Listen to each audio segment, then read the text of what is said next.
What is up? Happy Monday. Tell you what.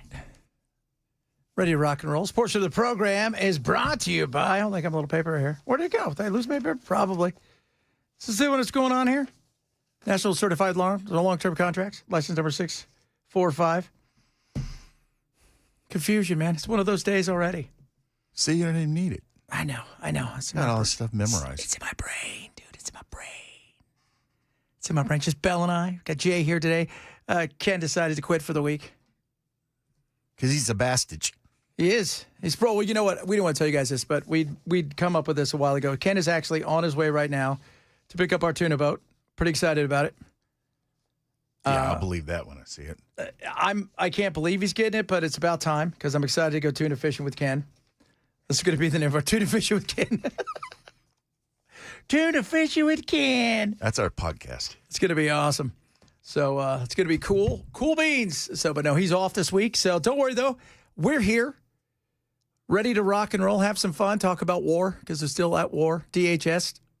We're still not funding the government. We might open up another war, too. That's right. Apparently, we were going to maybe go after Cuba, but we're not quite going after Cuba. It's possible we're going after Cuba.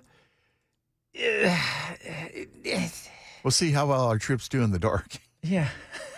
Well, our troops are going to be fine in the dark. The other troops, well, they're tired and hungry. Nobody's fighting for that regime. Nobody is. No. Nobody's fighting Unless for you're them. an elite. Then you're going to ask somebody else to fight for you. Yeah. Nobody's fighting for them. There's nobody fighting for them. What are they going to do in Cuba? Honestly, there's that big controversy because it was, what's his name? One of the lefty wackadoo podcasters went over there and tried to do went to Cuba. Yeah, tried to do what Michael Moore did. Remember, we went there and talked about how great everything was, and it's amazing, it's incredible. I mean, you don't see any of the other stuff, but and he knew that was true because Cuba told him it was. Yeah, and so he believed it because America bad, Cuba good. Cuba Gooding Jr.? No, just Cuba good. And I mean, it's like, really? I mean, come on, we know it's bad. And yes, did we play a huge part in crushing their souls by embargoing everything, never trading with them, staying as far away from them as possible, yet making sure we monitored a lot of stuff? Of course we did. But they had opportunities, more than a few, and the powers that be wanted to hold on to it.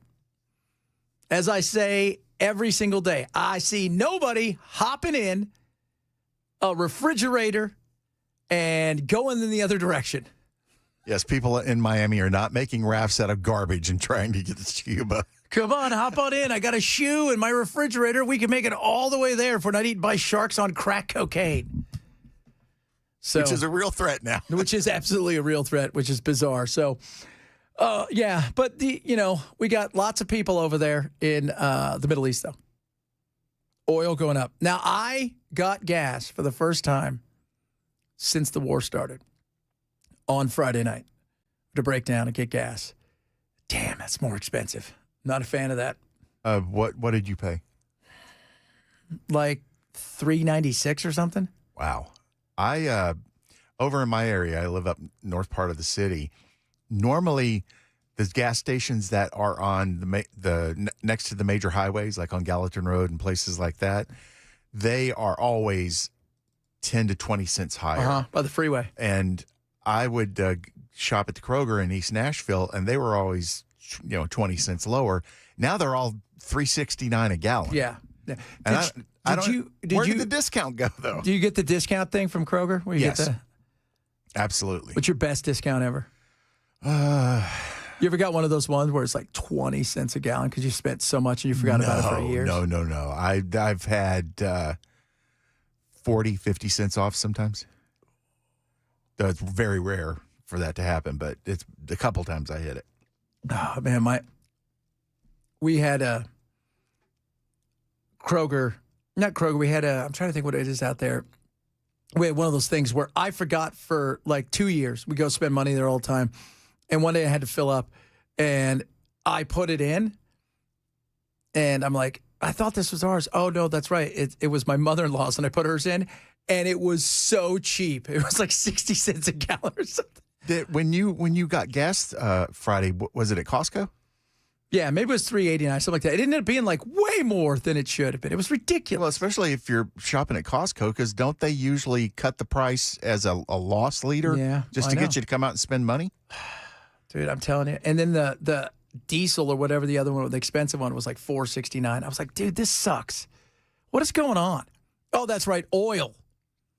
And Trump said today, we're going to go take their oil, Bell. We're just taking it. That's what we do. We're going to take it. So this is a war for oil? As bad as this is, though, I remember under Obama when it was hitting $5 a gallon for regular. Yeah, we had a couple days where there was definitely that. And we had the same issue with when Russia invaded Ukraine, oil went through the roof for a bit, and then it stayed up there. So, I mean, this is not, but the whole thing is he knows what's going to happen in this scenario. This is a kind of a war of choice, and we're in it, and we made the choice. And so it wasn't like, I don't think anybody saw, everybody knew that Russia was going to invade Ukraine. I don't think people saw the jump that was going to have and the shock to the system that was going to have that quick. But this is ugly. And we don't need to be risking our men and women for a Karg island. What is that? Sounds like a Klingon moon. It does. What's up? How you doing, Karg Island? Welcome to Klingon land. Dude, some of those new Star Trek, is that a Star Trek? It's Star Trek, right? Some of those new Star Trek things, whoa, are they nuts? So woke. Oh, yeah, without a doubt. Without a doubt. It's like so ridiculously woke. It's almost like you're trying to ruin it, is what I feel. Because it's just like the new Harry Potter with Snape. It's a black dude. You're like, what? Why? Yeah, race swapping doesn't really bother me as much unless it's like something that's historical. I don't want to see a white Martin Luther King or a black Abraham Lincoln. That's just ridiculous. Yeah. But, them doing a Hispanic Spider-Man, so what? Doesn't bother me. It doesn't bother me that much. My issue comes with you have to do it for everything. Do you know what I mean? It's yes. And it can't just be this person's black. He also has to be gay, or he has to be this, and it always has to be these. You're trying to fit stuff in. I always tell everybody, do you know why, God, what was the name of that show that I love? Modern Family. You know why Modern Family worked? They had two gay guys in there. You want to know why it worked? Because it wasn't, their characters just happened to be gay. It wasn't about them being gay. That was an aside. Yeah. It was not the point of the characters. Will and Grace worked because that was just a thing. Right? And that's when you force it, like, especially the historic stuff. You're like, oh, really? Like the BBC is always doing something stupid. Always. Shakespeare's a black lesbian. You're like, what? Churchill's a 50-year-old Indian man. Yeah. That would be so something they would do in the future. So something. And then the funny thing is, what happens when if you're a white person and you play somebody who is, special needs or this, that, what do they say? Oh, you can't do that, right? Like if you play a gay guy and you're a straight guy, you can't do that. You took work away from a gay guy. Yeah, that's what they say. That's exactly what they say. And you just laugh and you're like, no, it doesn't get to work that way. You're supposed to be stretching yourself. So if you can be a short, thin Winston Churchill of Indian descent, then you know what? This guy can pretend to be gay. Does Kristen Stewart get criticized for playing straight roles when she was pretending to be straight? No, I don't think so. Because I think she was straight for a little while. And then everybody realized how miserable she was. She's so miserable. Oh, she's just... Man, I watched those movies and I thought, man, you have a chance to be a vampire. Stop bitching. Right? The vampires are all sparkly. Right? That's what makes it good. Yeah, they're all sparkly.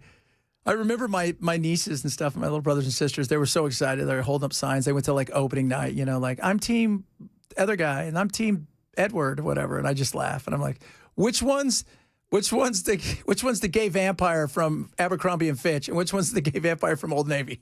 or for the werewolf from Old Navy?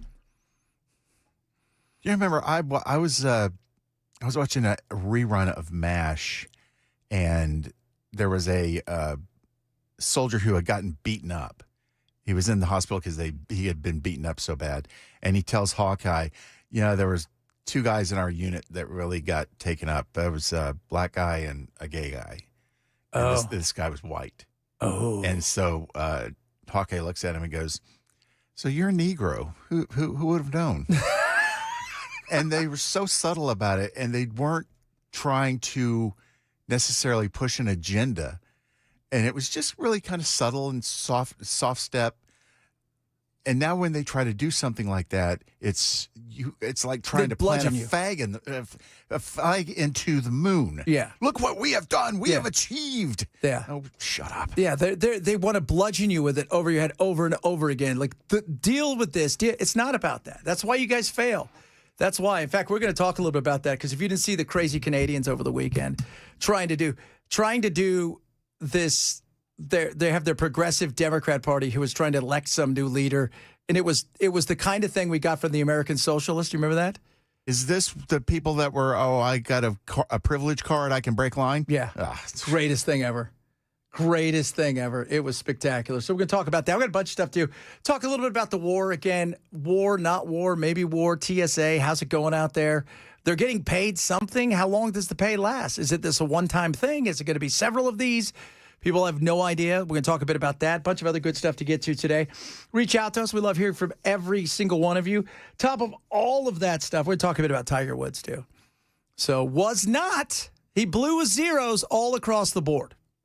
But he would not give him blood or hair samples. And they said he looked a bit inebriated. I'll admit, from the picture, he looked a wee bit inebriated. Well, that was right after he'd had an accident. That's the other thing they say. And the other thing is, the attorneys have all said the same thing. You can't give him a field sobriety test. His leg is like 2 inches shorter on one side. He's a hot mess. He could barely walk. And you could see that from every time he does anything. Plus, his Swedish girlfriend claims she was driving. Well, you know who his girlfriend is? It's Don Jr.'s ex-wife. Oh, yeah. And apparently, he's been told on numerous occasions, the kids can't drive with you. Just because of his history? Wow. This is 4 accidents. Well, he's got 2 DUIs and 2 accidents. And the one accident was horrific. One happened in 2009. At some point in time, though, dude, you're going to have to get a driver. Yeah. And you can afford a driver. Yes. And then we're not talking about golf driver. We're talking about driver that gets in Chauffeur. there. Get some smoking hot chick in like a tuxedo, like one of those. And she can put a top hat. She can go sit up there and she can drive you around all day. You don't need to be driving anymore. You, sir, are becoming a menace to society on the roads. A danger to yourself and others. Absolutely. Goodness me. So we'll talk about that. Bunch of other good stuff on the way. They reach out to us across all of our social media. We love hearing from you. Happy Monday, everybody. Chad Bench Show, Super Talk 99.7.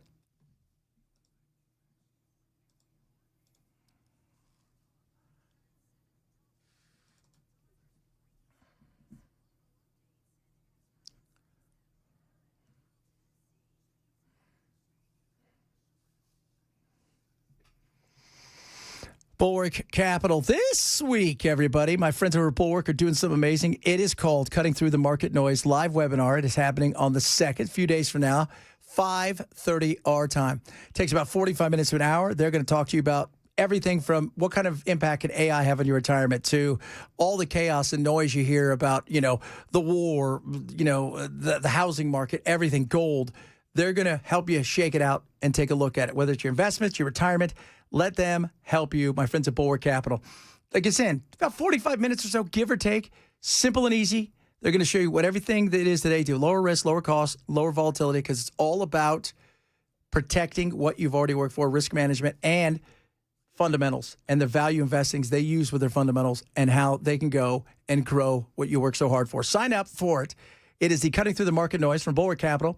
It is April 2nd. It's this week, 5:30 our time. Schedule now at knowyourriskpodcast.com, KNOW, yourriskpodcast.com. Investment advisory service offered through Trek Financial LLC, an SEC registered investment advisor. Invest involved risk, not a guarantee. Past performance, not guarantee future results. Trek 2648.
Busy Bee wants to make sure you are taken care of when it comes to all things. You know, as we're into springtime, it's going to start getting a little bit warmer. Next thing you know, some rains are going to come. The heat's going to start to come. You want to make sure your HVAC is ready to roll. They're ready to help you at Busy Bee. How about this? 16-SEER, high-efficiency HVAC system, whole home repipe. Guess what, kids? You buy one this month. Yeti Tundra 45 cooler, absolutely free. That's right, a Yeti cooler for you, free, but you got to do it this month. Top of that, tons of TVA rebates, which I know. You're sitting there going, all right, so I get a tune-up Chad, unit replacement, whatever it is, TVA rebates, it's a headache. Nope, no headache. Guess what? They're going to do it all for you. All the paperwork, no hassles to you. Tons of savings. The Beehive Club, right? You join that, what do you get? Priority scheduling, discount repairs, free annual HVAC, plumbing checks, extended warranties, et cetera, et cetera, et cetera. Peace of mind for you when it comes to your HVAC and your plumbing. So avoid those breakdowns, protect your homes, do it with Busy Bee. Call 615-775-7833 or visit them online at busybeehvac.com today. So, just how long will the war in Iran drag on? We'll hear from some experts on that particular subject, or at least they call themselves experts. Also, a Nashville neighborhood leads the nation in an interesting category. We'll have those stories coming up at 12:30 on Super Talk 99.7 WTN. Oh, lordy, lordy. People chiming in about how much money they've saved off of. Somebody said they spent 4 cents at Kroger. I got 4 cents a gallon at Kroger. Wouldn't you just start waving other people in just for the hell of it? Don't. Just come on in here. It's 4 cents. $2 fill you all the way up. Just $1. Like you pull out of the way and let the next guy. I think they might have some words with you about that. Usually there's a limit on the gallons. Oh, there is? Yeah. Oh, see what they do there? They pretend. Yeah, they get you. All right, Jay. They don't want to be too generous. You know? Well, at Kroger, they actually say it's a 35-gallon limit, and Okay. I've never had that enforced on me because my car holds about half of that. So if I fill up twice, then I've broken the limit. But if a truck pulls up, especially one of those like big ones like map drives, Yeah. that's going to take more than 35 gallons, easy. Well, You think? I have a Dodge Ram. It takes 27 gallons, and filling it up right now is like $100. Oh, Lord. good Lord. Yeah. Good Lord. Takes me about 35 with these prices. I couldn't imagine having to do 100. Yeah, that's, and by the way, we're blessed, right? Yeah, I don't think you guys realize like what the rest of the world pay, like the modern world, the westernized world pays for gas. I'm watching this. I follow this girl and her husband in Australia. They've got this new Land Cruiser Prado or Prado, whatever it's called. It's one of those ones you won't see here. They have it there. She has 3/4 of a full tank of gas, and she says, "I'm going to have to go fill it up. I want to fill it up now before the prices go up again." So she goes and she fills it up, and it is $100 Australian dollars. It's like $70 for us. Is that on liters or gallons though? That's on liters, but it ends up being, it cost her $70 American dollars to fill up her from 3/4 of a tank. Wow, that's nuts. That isn't. She goes, if it gets to $4 a liter, she goes, we're gonna have to park this car. $4 a liter is crazy. How many? It's $3.79 now. I think it is. What is it? 3 liters, 3.5, something like that liters. So it's like $9-10 a gallon over there right now. That's just nuts. Heading towards. Well, 12. I saw a picture of a place in California selling it for almost $8. Yeah. So it was like $7.89. Oh God. I was talking to my buddy last night. He said it's $6 right now. I guess, Chad, it's $6 pretty much everywhere. And I said, I'm sorry, dude. But so much of that is, it's like $1.50 is just in taxes. Yeah. Just in taxes. And there was a point where Tennessee had one of the highest gas taxes in the country, and we've been easily outpaced. Yeah, because California, they took all the money from their original taxes, and they put it into the general fund instead of putting it into the road fund. And then they did that so they could pay all of the retirements because they have more people that are drawing paychecks who aren't working for the cities and the governments than actually who are. Then they got in trouble. Then they said, well, we're going to pass a new gas tax. And this time we swear we're not going to touch it. It's never going to happen. We're going to leave it in there. And the minute it got in there, they moved it over and away we went. Because politicians never lie. They never lie. And all they have to say is, let's do it for the kids. It's for the children. Let's do it for the kids. Just do it for the children. When they say that, you know they're conning you. It's never for the children. Ever for the children. That's what they say over and over. Just do it for the kids. Just do it for the kids. Come on, just do it for the kids, Chad. Just do it for the kids. Pass this bond. Just do it for the kids. Pass this. Just do it for the kids. It's going to be great. Pass it. Do it for the kids. Oh, yeah. Make weed illegal. Do it for the kids. Yeah. Maybe. Tell you what. All right, coming up. Talk a little bit about vouchers because I think it's important. Also, Iran, Operation Epic, something or other. Not quite sure. Trump issued. It's just watching him today. Oh, it's going to be great. You know, we could do this. We could do that. Now, let's take a look. And he pulls out the plans for the ballroom, like while he's on the airplane. A lot of people are talking about the ballroom. You mean like rolls out the... Yeah, he's got like a plan of the ballroom while he's talking about, we're like working. Like a blueprint? What? Like a blueprint? Kind of, yeah. God. Oh, yeah. Because I know a lot of people are thinking, nobody's thinking about this but you. You're it. Everybody's going, I hope gas doesn't go up any higher. Hope oil doesn't go up any higher. Hope diesel doesn't get up to the point where all of a sudden it's $4 for a banana. Dude, I found out today or this weekend, I'm allergic to bananas. I'm allergic to raisins and coconuts. You're lying. No, you're lying. No, I'm serious. That's why I don't like them. Because that's the stuff that you hate to begin with. You didn't know that? You didn't know if I don't like it, it's because I'm allergic to it. And those are the rules. Is that how it works? That's how it works. I'm going to start using that rule then. Oh, yeah. Do it for Jesus. Somebody said, yeah, we could do it for Jesus too. Well, let's take care of voter identification for Jesus first. Oh, absolutely. We got to get that done because he's wondering. He's like, Jesus, I talked to him and he said, if only people had voter ID. It's the Chad Benson Show, Super Talk 99.7.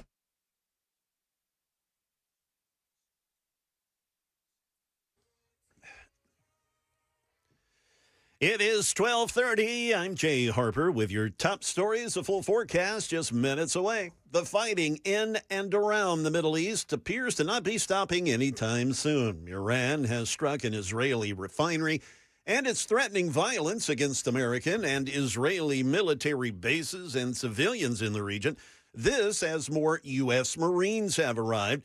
And President Trump has been suggesting that the U.S. could try to take control over the oil depot Iranian island known as Karg Island.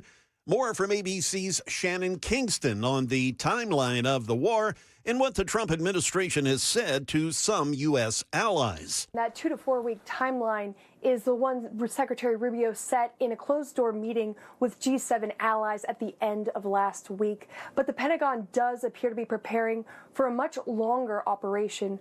We do know that 3,500 sailors and Marines are arriving in the region now, but the Pentagon has also deployed another unit of Marines.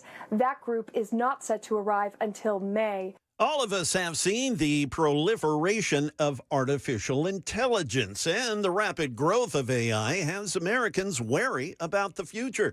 ABC's Sherry Preston with more on a new poll. Well, a third of Americans say they're excited about AI. 80% of those polled by Quinnipiac University say they're at least somewhat worried about it. More than half think AI will do more harm than good in their day-to-day lives. And 8 in 10 people say they would be unwilling to take a job where AI was their direct supervisor, assigning them tasks and schedules. When it comes to powering artificial intelligence, 2/3 of Americans say they would be against the building of any kind of data center in their community. Back here in Nashville, a neighborhood here just claimed the top spot in the nation for inbound moves.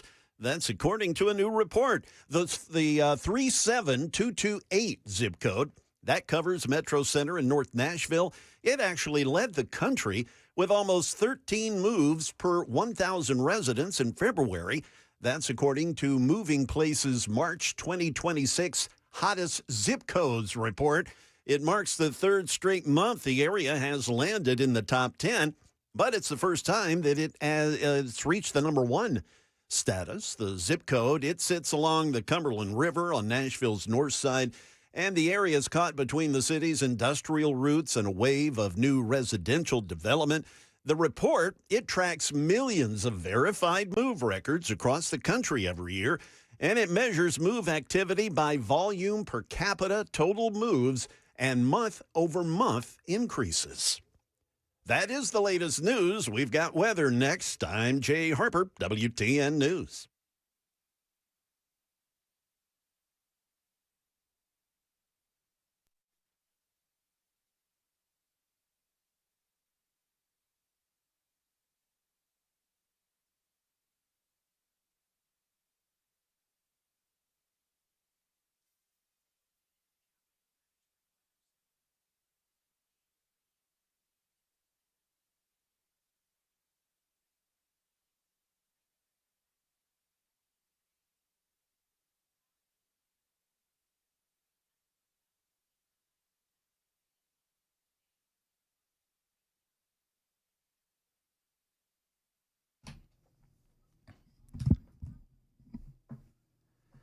United Structural Systems, ready to help you when, well, quite frankly, at times maybe you struggle with what's going on when it comes to your foundation of your house because you don't know, because every crack tells a story.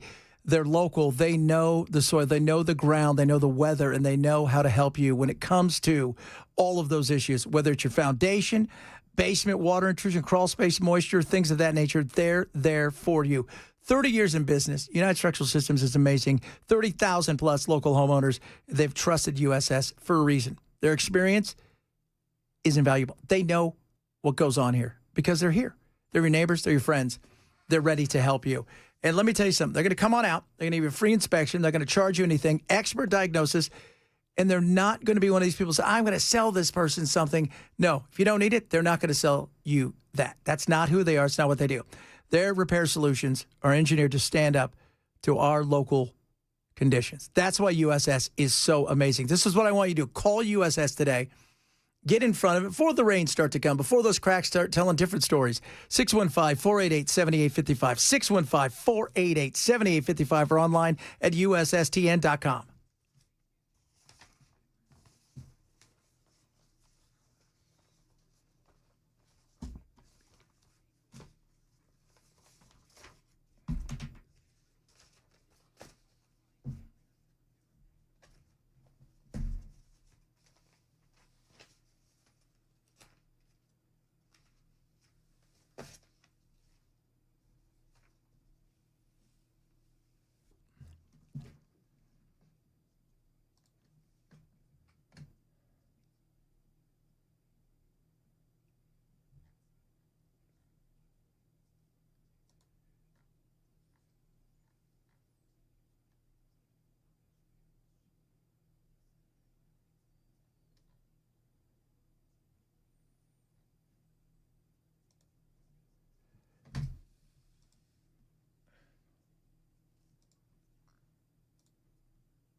It's got a text, 4460. Lawn jockey out here, slinging grass. It hurts. $50 to fill up each mower. You know what saves you that? Push mowers. It's got to be a riding mower, right? I would assume. I'd probably give me a little push mower. Remember those? When the blade was. That was how. That's also when you knew you were poor. Yeah. I would go out. My dad would look at me. I'd pretend like I was. Really, it was my foot, and I'd just be pushing it. Oh, God, that was awful. God, that was awful. You don't think about that element though for people that are like landscapers. They're having to use gas powered blowers, edgers, Everything. weed eaters, and it's got to be just a massive hit on their business. Well, I wonder who that gets passed on to. The consumer. No, they would never do that. They would never do that. Yes, they would. Absolutely. We were talking earlier about the craziness of this is why Democrats, doesn't matter where they are, why when you allow crazy to be a part of your platform, you will never win anything long term. Thank you, Delegate. There's a point of privilege on microphone 1, then we'll go to microphone 3. Go ahead, Delegate. Yes. Hello. I was standing here with my gender equity card before you called on the previous speaker. That's my point of privilege that I would like to raise. I will explain the speaking order, which is fixed, that I cannot amend, which is the pro-con rotation. You can move yourself up a line that you're standing in. I am pro, and I was... We went... You went pro, con, We went pro, and my plan was to go con. The speaker at con mic 3 also has a speaking card.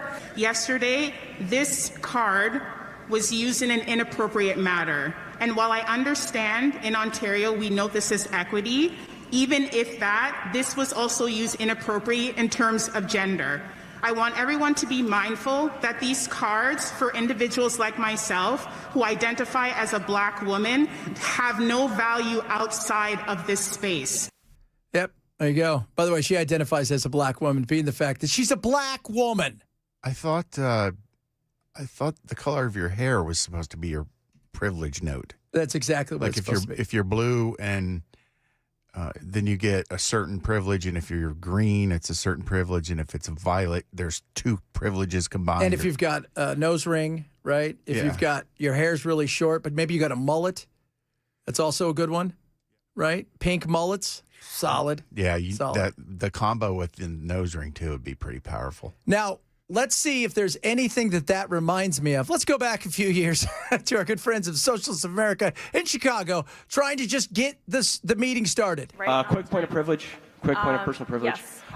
Guys, first of all, James Jackson, Sacramento, he, him.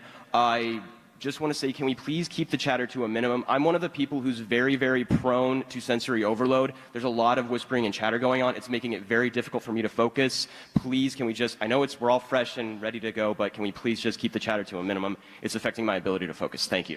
Thank you, comrade. Thank you, comrade. Okay, is there a speaker against name, chapter, pronoun? Point of personal privilege.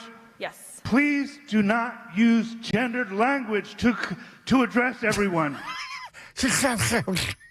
Like as he said, guys. Please do not use gendered language to help him. This is what is wrong with the Democrats. Like even this weekend, but by the way, it's easy to not pick. There's a lot of wackadoos out there. So you go out there and you find people. Well, they give you all the ammo you'd want. Yeah, exactly. So you can not pick. There's a lot of people out there just regular, but they don't know what. They're upset. They're angry, whatever. If I was running something, I would be like, all right, here's the deal. We want everybody to show up. If you're wacky, dress normal, right? We want, no, what do you mean? Yeah, we don't want that. We don't want crazy to be, right? The clowns didn't get to lead the circus. Am I right? These do. Yeah, the top hat and tails, you guys lead the circus. I don't want crazy in front of anything. And it's like, then you're accused of being a bigot. I'm okay with that. Yell at me. Tell me all those things. We're here to win races. I'm not here to placate your stupidity. It's like this weekend when I saw people going out there on the left and interviewing, just the dumbest people they could find at CPAC that were wearing wacky Trump stuff and just said the most ridiculous things, full of no common sense or understanding. It's easy to do. Sir, you're triggering my gender-defined OCD. That guy was like, he, him, they, them. I'm yours. Just hilarious. Sir, please stop using gendered language. That was my favorite. That guy's the best. Was the gendered language when he was calling the group guys? Was that what it was? I guess. I I mean, maybe I'm just so used to hearing things that way that I don't necessarily find it to be odd. And since he's a wackadoo, he probably did. Such a wackadoo. And but the whole please don't use gendered language. And you're like, what? Again, the guys, people, they, thems. What the hell are you supposed to say? I'm in a room full of people. It's generalization. We don't want to be generalized. You're in a crowd. This is supposed to be the side that loves collectivism. Yeah. This is why we don't win crap. That's what he should have said, but nobody has the balls to say that. Oh, that's the one saving grace for the Republicans right now. It's just how ridiculously stupid the left can be. That is their saving grace. And when you think they've pushed it as far as they can, they surprise you. Yeah. Yeah. Yeah. Just when you think it's been too far, they come out and do something stupid. They do. Their intersectionality and their wackadooness. Good God. Bunch of nuts. Trump. We're at war. 4 to 6 week timeline. That's what we're hearing. So we're 2/3 of the way through. He said it's never been easier. It's the easiest thing that's ever been done. They're begging for a deal. Begging for a deal. They're talking to new guys because we know they're not talking to the ladies. They're talking to the new guys. Talking to the new guys. This guy's such a good guy, but you don't know who he is because it's super secret. I'm like, okay. Well, and he's never been in the spotlight before because all the people that were in the spotlight before were bombed. So now he has to be. Yeah. Yeah. What was I looking at here? I think it's probably one of their ministers. There's 2 guys that are kind of running the country right now. And is it Gobalt or whatever his name is? He is the guy that used to run the IRGC. He's wanted by the international courts for war crime. He was Soleimani's best friend. He's essentially a bad egg. It's a good way to describe it. So has the new Ayatollah effectively been put out of commission? Because you haven't seen him since. No. And by the way, they could have put him out. Because here's the thing. This guy was elected. He's an elected official. He's not a cleric. He's not a mullah. He's none of those things. He is a hardline supporter of Iran, but he is not one of the, been touched by Allah and now you get to run everything kind of guys. No, he is a straight up hardliner when it comes to the military and whatever. So I don't know. It's going to be interesting to see if he's the one running it or if the guy that's kind of running the IRGC is running it now. Or if it's a bit of both. That's what you would think. At this point, you would think that. It's got to be 2 people. And they're negotiating. And they probably don't care that Khomeini's part 2 is got blowed the hell up. Well, I keep hearing all these rumors that he's been injured and disfigured, but not dead. What's that mean? Yeah. I heard that he's injured, disfigured. I've heard that he's also essentially incapacitated. Like maybe he's alive, but he's not really there. So who's the next person scrambling for that job? Well, it'd be one of these 2 guys. And one of them is the military side. The other one used to be the military, the IRGC, but he's also a minister. No, I mean as supreme leader. I think they would blow the supreme leader out. Say we're not going to do that. Who wants the gig then? That's what I'm saying. Well, they would just do what they did in the past. Well, hey Ahmed, how about being the supreme leader? How about thank you. How about you go screw yourself? How about a hard no? Nobody wants that gig.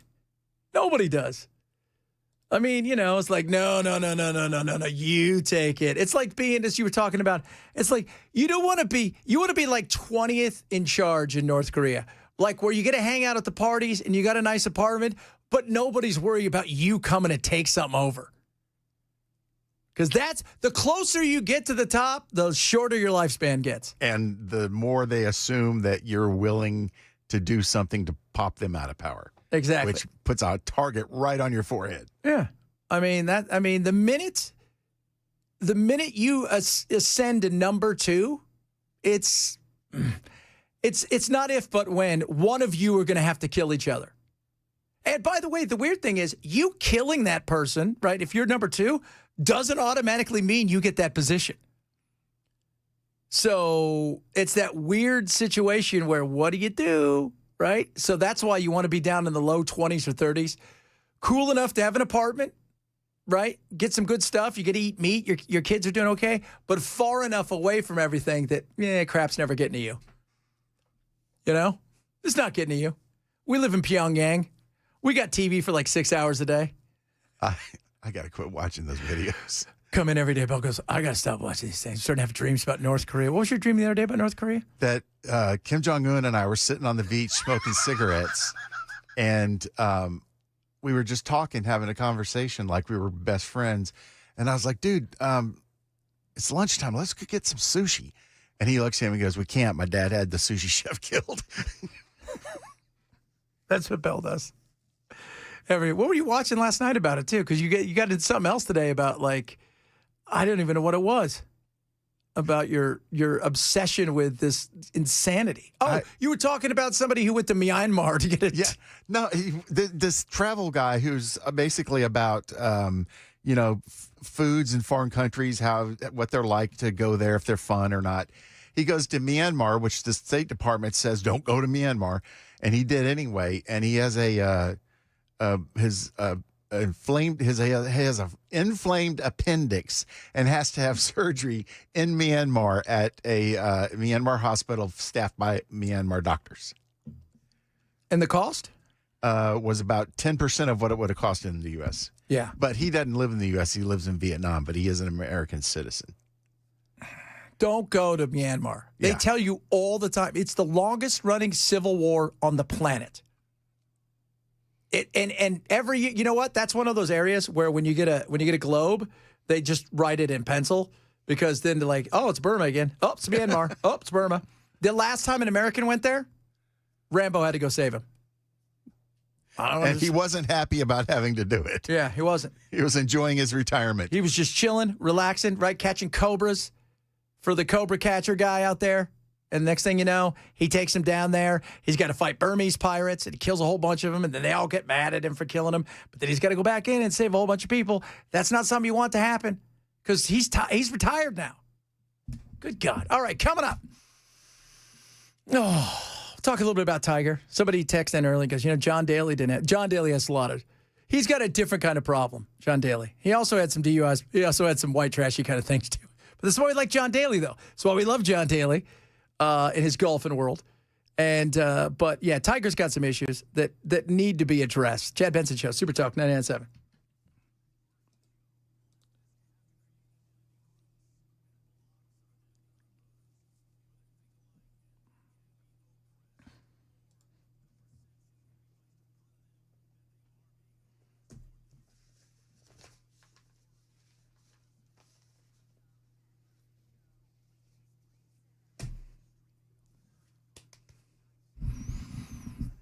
Omaha Steaks is delicious and amazing. And right now, 50% off site-wide, and they've got everything for you. So what's the thing that drives you crazy? Most of us as we get older. Oh, my God, what am I going to do for dinner tonight? Omaha Steaks is going to help you with that. They've got everything you can think of and then some. It is 50% off everyday essentials. And I'm talking about, yes, they got the best in burgers. They got the best in steaks wrapped in filet. They've got the best of everything you can think of, all backed by 100% unconditional bite-for-bite money-back guarantee. But then they got things that people don't always think about. Do you know that they have everyday comfort food? From lasagna to, you name it, to pies, to cod, special pub style cod. They've got everything. So you're driving home, you're thinking to yourself, oh, I'm exhausted. Oh, I got to do dinner. Boom. No, you don't. How about this? The lasagna. Meat lovers, it's amazing. You will love it. Simply unwrap it, put it on in, away you go, turn it up, eat delicious. So what are you waiting for? Take advantage, 50% off, site-wide, and use my code Benson, an extra $35 off at checkout. You go to omahasteaks.com, use code Benson, omahasteaks.com, code Benson saves you $35 at checkout, omahasteaks.com, code Benson, see site for detailed terms may apply.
So, just how long do we expect the war in Iran to continue? Some folks that claim to be experts in that area will weigh in. We'll have the latest. Also, a Nashville father in jail after his child is shot over the weekend.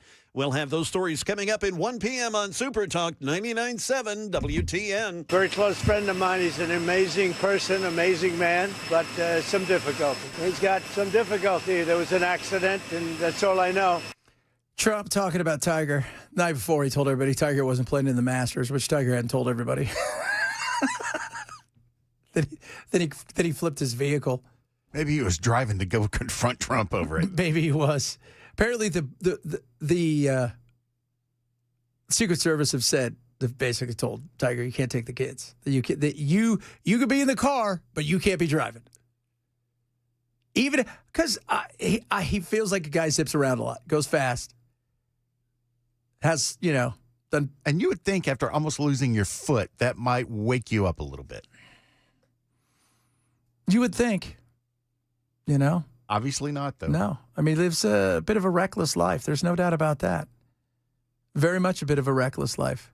So he blew 000, but then he would not consent to any other test.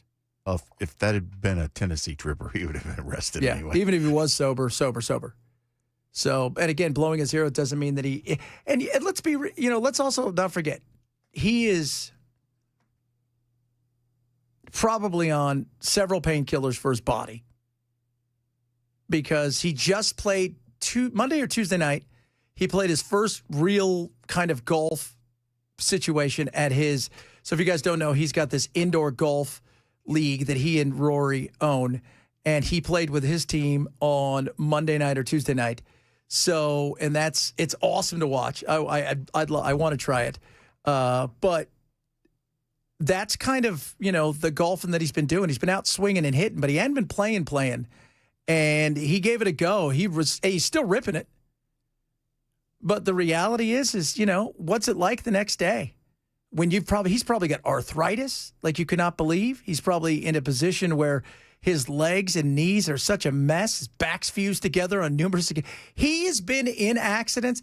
Honestly, his body is kind of like an NFL player. Because think about how many swings over a lifetime he has done and the torque that he's put on his body. It's insane. And you should couple all those things in? Yeah, I could see where, he's probably on something, unfortunately. God willing, and thank God nobody was hurt, but he faces some time if they want to get hard on him.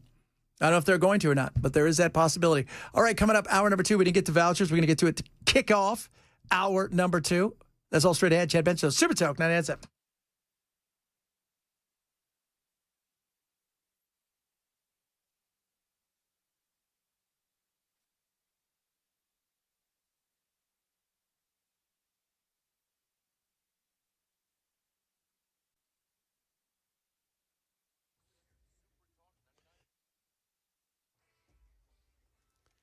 It is 1 p.m. I'm Jay Harper in for the vacationing Ken Weaver. Yeah, he gets to take one of those. We'll have your top stories here for you. Also a full forecast coming up. The fighting in and around the Middle East rages on.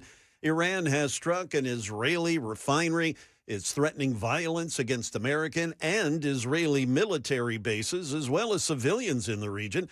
This as more U.S. Marines have arrived, and President Trump, he's been suggesting that the U.S. could try to take control over the oil depot Iranian island known as Karg Island.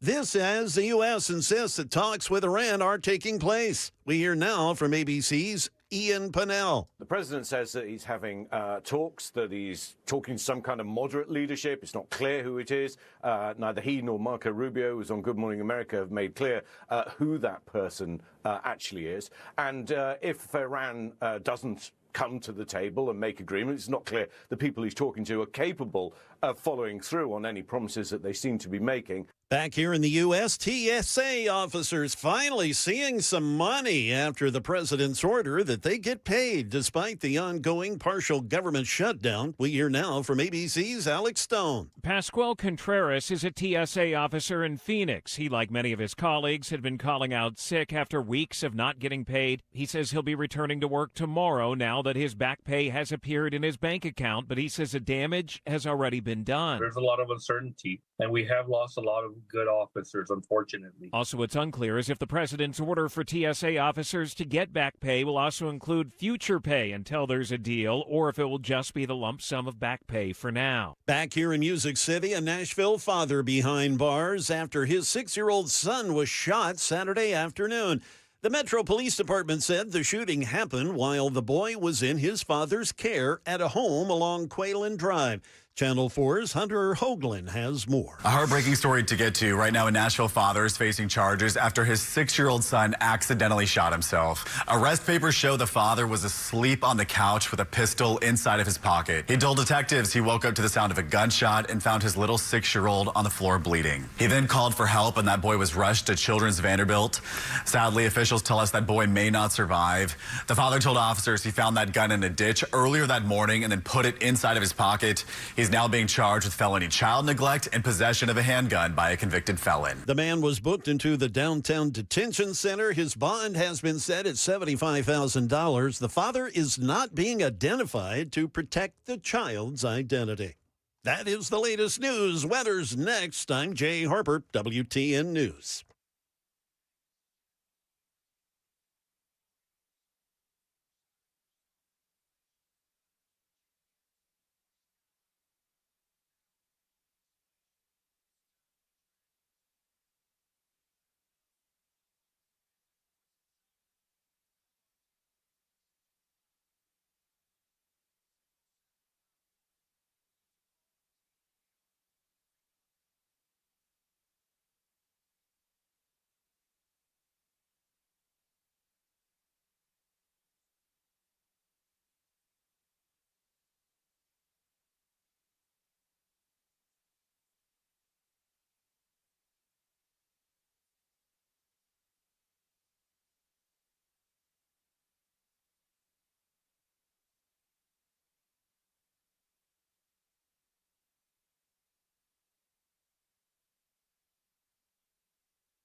Happy Monday, everybody. This portion of the Chad Benson Show is powered by NCA, National Certified Alarms and Long-Term Contracts. License number 645. Freedom. Educational freedom is awesome. As a kid growing up, I heard for years we're going to have school choice. And school choice when I was younger was always something different. It was, hey, we're going to close the crappy schools. We're going to give kids opportunities to get out of their area that they live in that sucks. Right? And it wasn't about handing money to people for them to go to private schools. You thought, oh, it's interesting. Wasn't school choice for you more like my mom had to pay people to actually take me. Yeah, we're going to choose to have you go to another school. Mm-hmm. I had several times that choice was taken away from me, including one very glorious time. Just spectacular. Bye. Don't ever come back. The Baptists were not my friends. Let's just say that. But school choice is, I like the idea. Like Chris and I were talking about this before. Because I think tomorrow is going to have Byron Donald's wife on talking about school choice. She's a big proponent of it. Failing schools should go away. Doesn't mean teachers are bad, right? It doesn't mean. A lot of it is there is bad funding. There is just, some of these things, man, I tell you what, some of these schools are so far behind. And, they're teaching with textbooks that are like so old. It goes to like, what happens after Reagan? That's it. We're done. Just a blank slate. So there are some serious issues out there. But you know what else is serious? Money. And spending it willy-nilly the way that we can because we want this to work so bad. I want to know, how is it working? Who's it working for? Who is making the most hay out of this, if you will? Yesterday, the Tennessean broke a story that every family in our state deserves to hear. Tennessee is spending your tax dollars on a school voucher program, $7,295 per child, that the governor wants to double this year. He told us it was about helping struggling families escape failing schools, but I haven't found a single voter in Tennessee who is falling for this. Vivian Jones, a brilliant political reporter at the Tennessean, had to file a public records request to find out who was actually getting the money because the administration refused to release the data. And here's what she found. The average family receiving these vouchers earns $96,400 a year. That's $20,000 above the Tennessee median and almost 3 times the federal poverty line. 2/3 of these families were already in private school before the program launched, so we're subsidizing tuition for families who are already paying that tuition. And here's the part that should actually make you upset. Republicans in the supermajority received this income data before they voted to expand the program. Democrats did not, even after they requested it during committee hearings. We should know how many people are using this, how many people are already in school. We said from jump that this is going to be a situation where you watch who's going to take advantage of it. The people are already in private schools. And how difficult is it to means test this? It's not. It's not difficult. You want to give the kids who don't have a lot of money the opportunity, right, to go to a better school, especially, if their parents are trying hard and, but here's the thing. If the average, so I think the average school, we broke it down last week, I think from it's 11 to 13 grand for a elementary into middle school. Middle school's about 13,000 to 15, and then above in high school, it could be up to $25,000, $30,000, depending obviously how good it is. Who's taking advantage of that? If you're poor and you would love to send your kid there, you ain't taking advantage of that. Yeah, it's not going to cover it. No, it's not going to cover it. Your kid can go here for a quarter. So who's actually taking advantage of it? I said that I bet you who's going to take the most advantage of it? People that are already doing okay. They're the ones who are going to take most advantage of it. And who is it? Average median income is what, 93, 95 grand? Their kids are probably already in schools. And it's not that school choice is a bad thing. It's just if we're going to spend the money, let's do it right. We're talking about expanding it. Now we're pulling it back 5,000. We're talking about this. Let's do it right. It's you got to look at all the options. It can't just be, well, we're just going to hand out, because it ends up being a handout to the well-to-do. Yeah, it's welfare for the rich. Yes, they don't need help. They don't. And you're taking that money away from people that do need help and could potentially use it by giving it to somebody who doesn't need it because they were already paying for it. Yeah. Because whether or not they got that 72, 95, whatever, they're already in school. So that's just them going, here's 72.95. Or I'll bump the bill down a little bit for you. Yeah. I was going to write it off anyways, but still, there you go. It's a bad, to me, I look at this as it's a good program, but without transparency in the way that we look at this thing and the way that we can control it, the money is going to end up going all over the place. See just about every state that has tried this, and they all end up the same way. They go, they hand out all this money, and the people who take advantage of it are the people who are already in these schools. And it cost us. And as Chris and I were talking about before off the air, I said, I've always thought, when we were younger, it's like, let's close the bad schools. Let's get the good schools more of an opportunity to expand. Let's get more money into these schools so they can expand with their kids. Let's give teachers incentives to grow with their kids. And when you're expanding with these kids, see what they do and give them bonuses and opportunities. Let's do that rather than start just throwing more money around a private school. Yeah, but as soon as you start closing schools, the Democrats start screaming that, it's just because they're underfunded, without ever telling you what fully funded is. Yes. Yeah. Well, we waste, and it's not the teacher's fault, right? It's not the bash on the teachers. So much of this goes where? Goes to administrators. No, it's the unions. It's the union. When when I was a kid, we had a principal. We didn't have 8 vice principals. What do I do with these?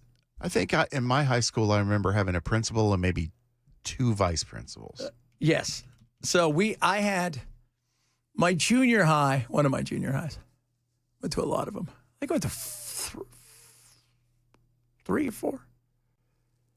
Go with 4. Probably. To Nazarene, Bethany Baptist, California Christian, and finished with Stanford. That's what I tell everybody. I figured Stanford Junior High. Oh, yeah, I graduated Stanford. You're like, really? Yeah, I thought it was awesome. Did you really? Uh-huh. But when I went to Stanford, we had, because the other schools, there was not a lot of students there. When I went to Stanford, there was all kinds of kids. Our junior high was as big as high schools around the country. We had to go to 9th grade because the high school was also my Milliken, the school I was supposed to go to originally, it had 4,800 students, 5,000 students. And that was from 9th grade. So, but we had only 1 vice principal and 1 principal. That was it. We had 2 people that worked in the office, maybe 3. Now you go in, there is and we had a nurse. There's no nurses today, but there's a whole mess of administrators. We put money into places we shouldn't put it. It costs $12,000 a pupil, $14,000 a pupil, all this kind of stuff. We pay more for education. And what are we getting out of it? And we can't waste any more money. And every time that the subject of the Department of Education comes up, the Democrats are screaming that it's absolutely necessary when the results have done nothing but collapse since they started that department. Yeah. Oh, yeah. No doubt. So they refuse to even acknowledge maybe this is a little part of the problem, the way we're running this. It's the same thing with college. Go look at college. They're not increasing professors, but the administrative state inside there have grown. Well, who needs to get paid? There you go. So what do? You increase the tuition. And because it's backed by the government, we're good with it. And any time that government subsidizes something, it's always going to, the thing is always going to go up in price because they want a bigger slice of the subsidy. Yes, they do. Yeah. And if you're not going to tell a 19-year-old, no, here's $100,000, go to school, they're going to do it. So might as well raise it as high as you can. Once again, government spending money, it's not a good thing. Not this way. It isn't. And I think we've got to do a better job. And we need to have, at the least, we need to have absolute transparency. Absolute transparency. Somebody said $59.98. Do you feel $96K is comfortable living? I don't know if it's comfortable living. It really depends, right? Well, yeah. How many kids do you have? How many kids? Comfortable living. Did you buy your house 15 years ago? Well, if you guys are making $100,000 and your house, your payment's only $1,200 a month, $1,400 a month for your mortgage and your life, that's not a bad living. Do you live in Franklin or do you live in Hendersonville? Yeah, it's all of those things are, it's all relative. But is it comfortable? No, it's not comfortable in today's world. But if you've got a couple of kids, and your life is kind of set, you bought a house, you haven't paid a ton for it, and you bought it years ago, and you've got some money put away, and you're making $100,000 between two, it's probably okay. It's all relative. It is all relative. How about accountability for failing schools? I agree, 100%. Accountability for failing schools. Why are they failing? Let's break it down. Are you failing because you don't have the resources? Are you failing because you can't get teachers? Are you failing because we're not paying teachers enough, so now we've got people that are just babysitting? Are you failing because, and the parents play a role in this too, where does education begin? It begins at home. And if you don't care about education, why should your kid care about education? And it's not fair for your kid to go to school and screw with other kids who want to be there. But that being said, we've got to start rethinking this because we're spending a ton of money and we're not getting anything out of it the way we should. We played that stuff last week from those wackadoo college kids who couldn't even tell you, name 3 countries. Yeah, or they couldn't tell you where Barcelona was or where's London? Sweden? Milwaukee? You're like, what? Right? It just, yeah. I mean, name a U.S. state. Baltimore. And those people are college students. They're in college. They're in college. Somebody said, yes, you can come here. Because your tuition has been backed by the government. It's been backed by the government. That's it. You could come here. Come on down. Tell them what you got. Oh, my Lord. So got a lot of your takes. And again, I am frustrated because I just want some transparency. I think that's something we need, transparency. There's nothing wrong with it. Just be transparent. If it's not working, figure out why it's not working. Well, refusing to pass out the financial statistics to the other party because you don't have to isn't exactly transparent. Yeah, it shows me everything I need to know, that you're hiding something. And speaking all of them, I'm sure, it's like if you're not willing to go forward and push it forward, I want to know what's going on. I think everybody does. Where's the real transparency? Show it to everybody. What do the real numbers look like? Are the kids getting a better education? Or are they just getting, some handouts for some kids that are already in school? And remember, the median income is 96, but you got to think a vast majority of the people that are receiving this, their kids are already in school, probably have a couple kids in school already. And what are they paying for those kids? They're probably paying $20,000 a year, $25,000 a year. They're not worried about it. They're making $200,000-$300,000 a year. Take advantage of it if you can. When this happened in Arizona, do you know how many schools popped up? Because it was, I think, $7,900 or something.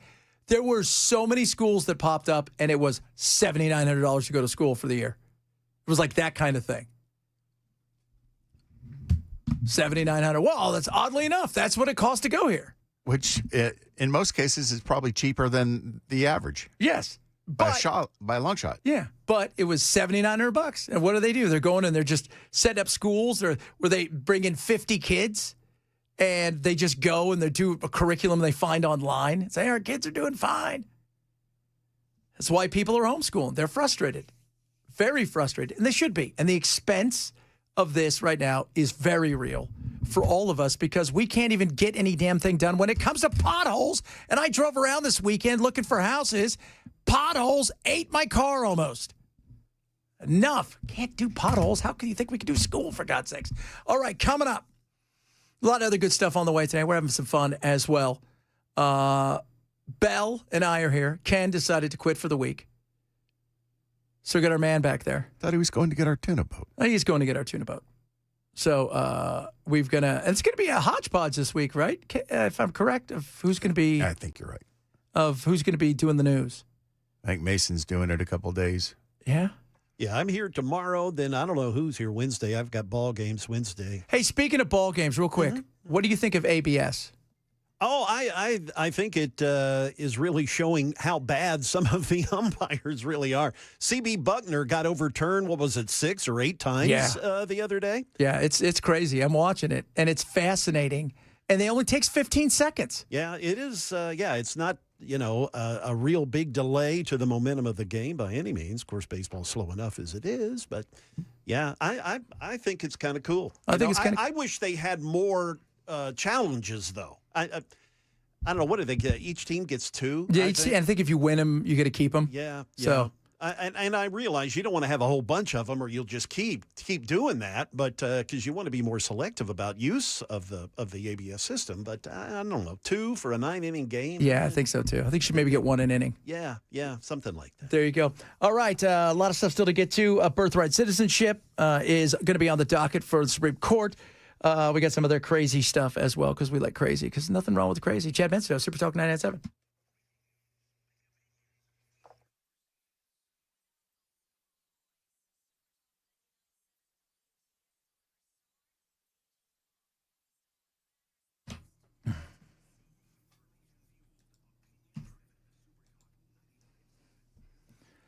Relief Factor is awesome. I take it every single day. Let me tell you something about Relief Factor. It is formulated naturally. It's got omega-3 fatty acids, resveratrol, all this incredible stuff.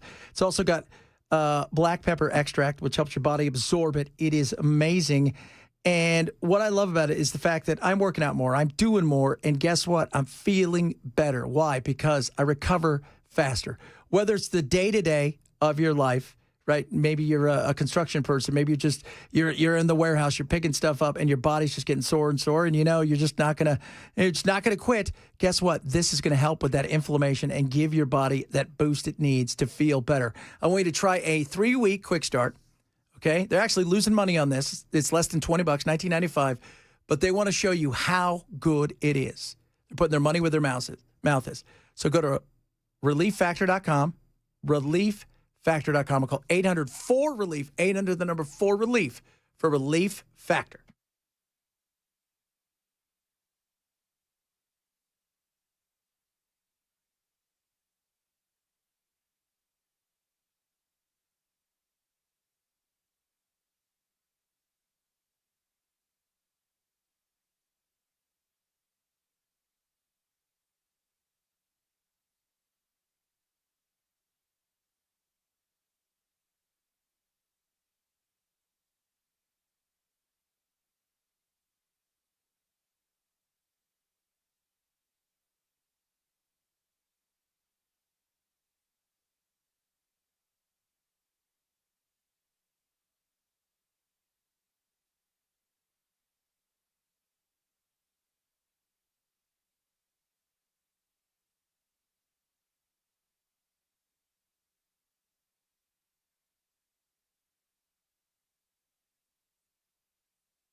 Israel ramping up its military operations in the Iranian war, and a Nashville neighborhood. It actually leads the nation in an eye-opening category. We'll have those stories coming up at 1:30 on Super Talk 99.7 WTN. I bet Israel's wrapping it up. They got some issues. They're running out of stuff to protect themselves. They're running out of stuff to delay Bibi's trials. Have you seen the there was a guy who did a big, he was on with Tucker, but I'd seen him before because he did this big thing that was supposed to be on CBS, and CBS shot him down. And a couple other places did too. It's kind of, it really documents all the stuff that Bibi got up to. Man, and it was some stuff too. He knew that he was doing stuff that was going to be serious. Is this the stuff that he's been charged with already? Mm-hmm. Oh, okay. Yeah, even talking about that he knows that if he got caught, he's going to jail. And and of What's course, his popularity over there? Crappy. Yeah. He had real. Prior to October 7th, Bibi was in a lot of trouble because he went and he tried to change their constitution, and then he tried to do stuff with judges. They were already protesting in the hundreds of thousands, and then it happened October 7th, and that changed everything. But his popularity is. So I guess it was similar to 9/11 in the sense that Bush's was so-so, and then 9/11 happens, and all of a sudden Bush is a god, and we need him leading us. Yeah, kind of. That's the way it is, right? Like you want to rally around. That's also got an expiration date on it, where after a while this becomes normal, and people are like, "I'm back to not liking you." Yeah, well, 100%. I mean, because you get to the point where it's like, we can't live in the eternal fight every single day and think that this is okay. We already have enough issues. And you're now, you're going after Lebanon, you're trying to increase it there, you in whatever you're doing in Iran. But he also knows that there's not a lot that they're going to be able to do at this point in time. They're running out of stuff to protect themselves. And as much as Trump says, they don't have any more missiles, they sure seem to have some more missiles. And now they've got the Houthis shooting at them. Yeah, they got the Houthis which shooting means at they them. got to retaliate on that. So it's like the more fronts they open on this war, the faster they're going to drain their strategic supply of weapons. Which takes forever to ramp up. The other day, they were talking about they're looking at 6 to 8 years to build back their dome, the Iron Dome. 6 to 8 years. What has this done? It has left them essentially really exposed at this point in time.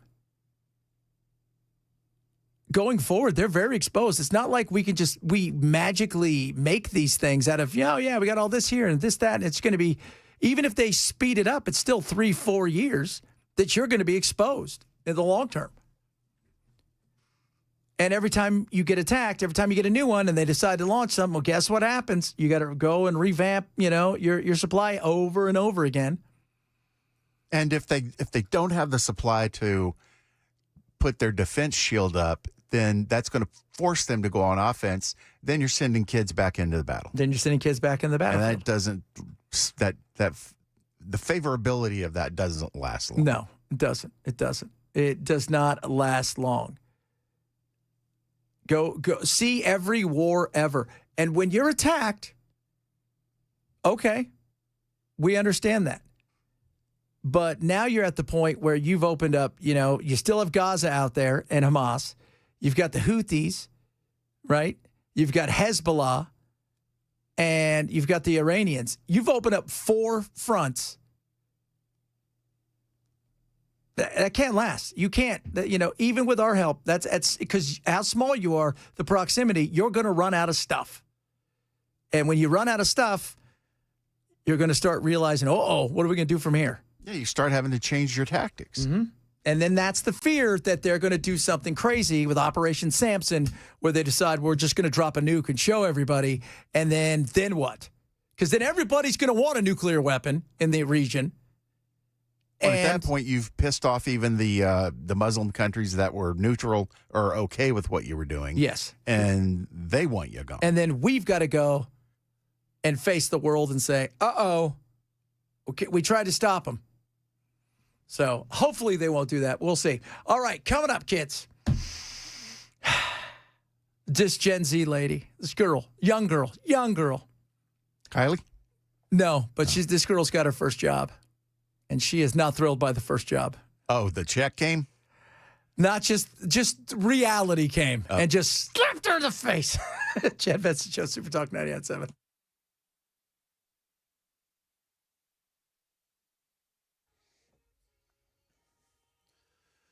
"31 minutes past 1 p.m. I'm Jay Harper with your top stories. The weather forecast is coming up. As the war with Iran continues, Israel, they're also targeting Lebanon and say the Iranian-backed Hezbollah is also a threat.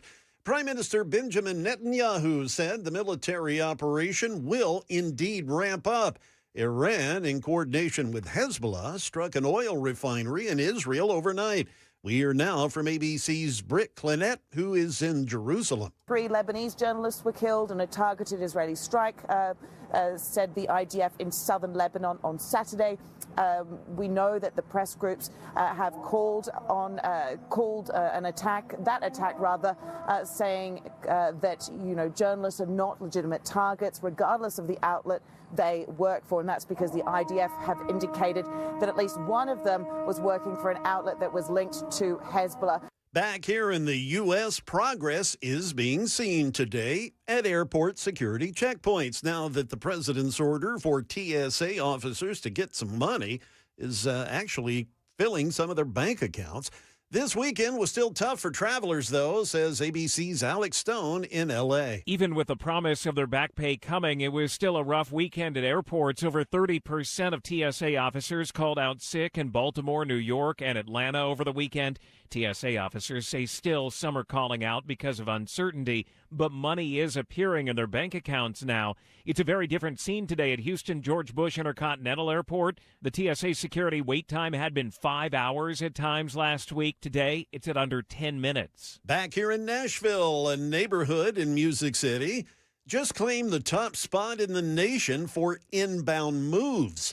That's according to a new report. The 37228 zip code that covers part of the Metro Center area as well as North Nashville. It actually led the entire nation with almost 13 moves per 1,000 residents in February. That's according to Moving Places' March 26 hottest zip codes report. It marks the third straight month the area's landed in the top 10, but it's the first time to be at the top. The zip code, it sits along the Cumberland River on Nashville's north side, and the area is caught between the city's industrial routes as well as a wave of new residential development. The report tracks millions of verified move records across the country every year, and it measures move activity by volume per capita, total moves, and month-over-month increases. That is the latest news. We've got weather next. I'm Jay Harper, WTN News.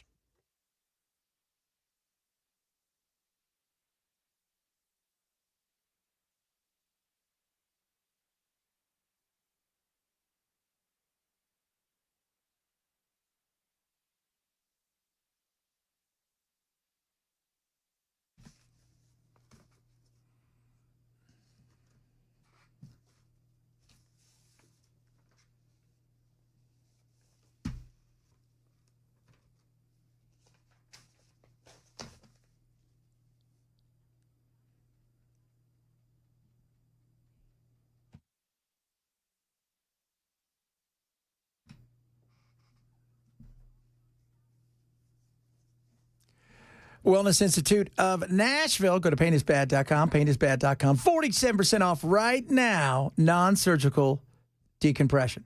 All right, this stuff is awesome. They are and we're going to talk about the innovation that Dr. Mitchell, who's my doctor, should be yours, puts out there, including things like the hydrowave machine that stimulates your own stem cells, your very own stem cells, to help your body. They got robot lasers, anti-gravity machines. They've got it all. He's an innovator. He is amazing. So back, your neck, sciatic, slipping and bulging disc, herniated disc, all of those things. Bring it to Dr. Mitchell. Start saving, but most importantly, get your back back. Get moving, get feeling better. Start living a pain-free life. It is absolutely possible now. And save big. So that's what I want you to do. Go see Dr. Mitchell over there at the Wellness Institute. Call 615-246-5009. 615-246-5009.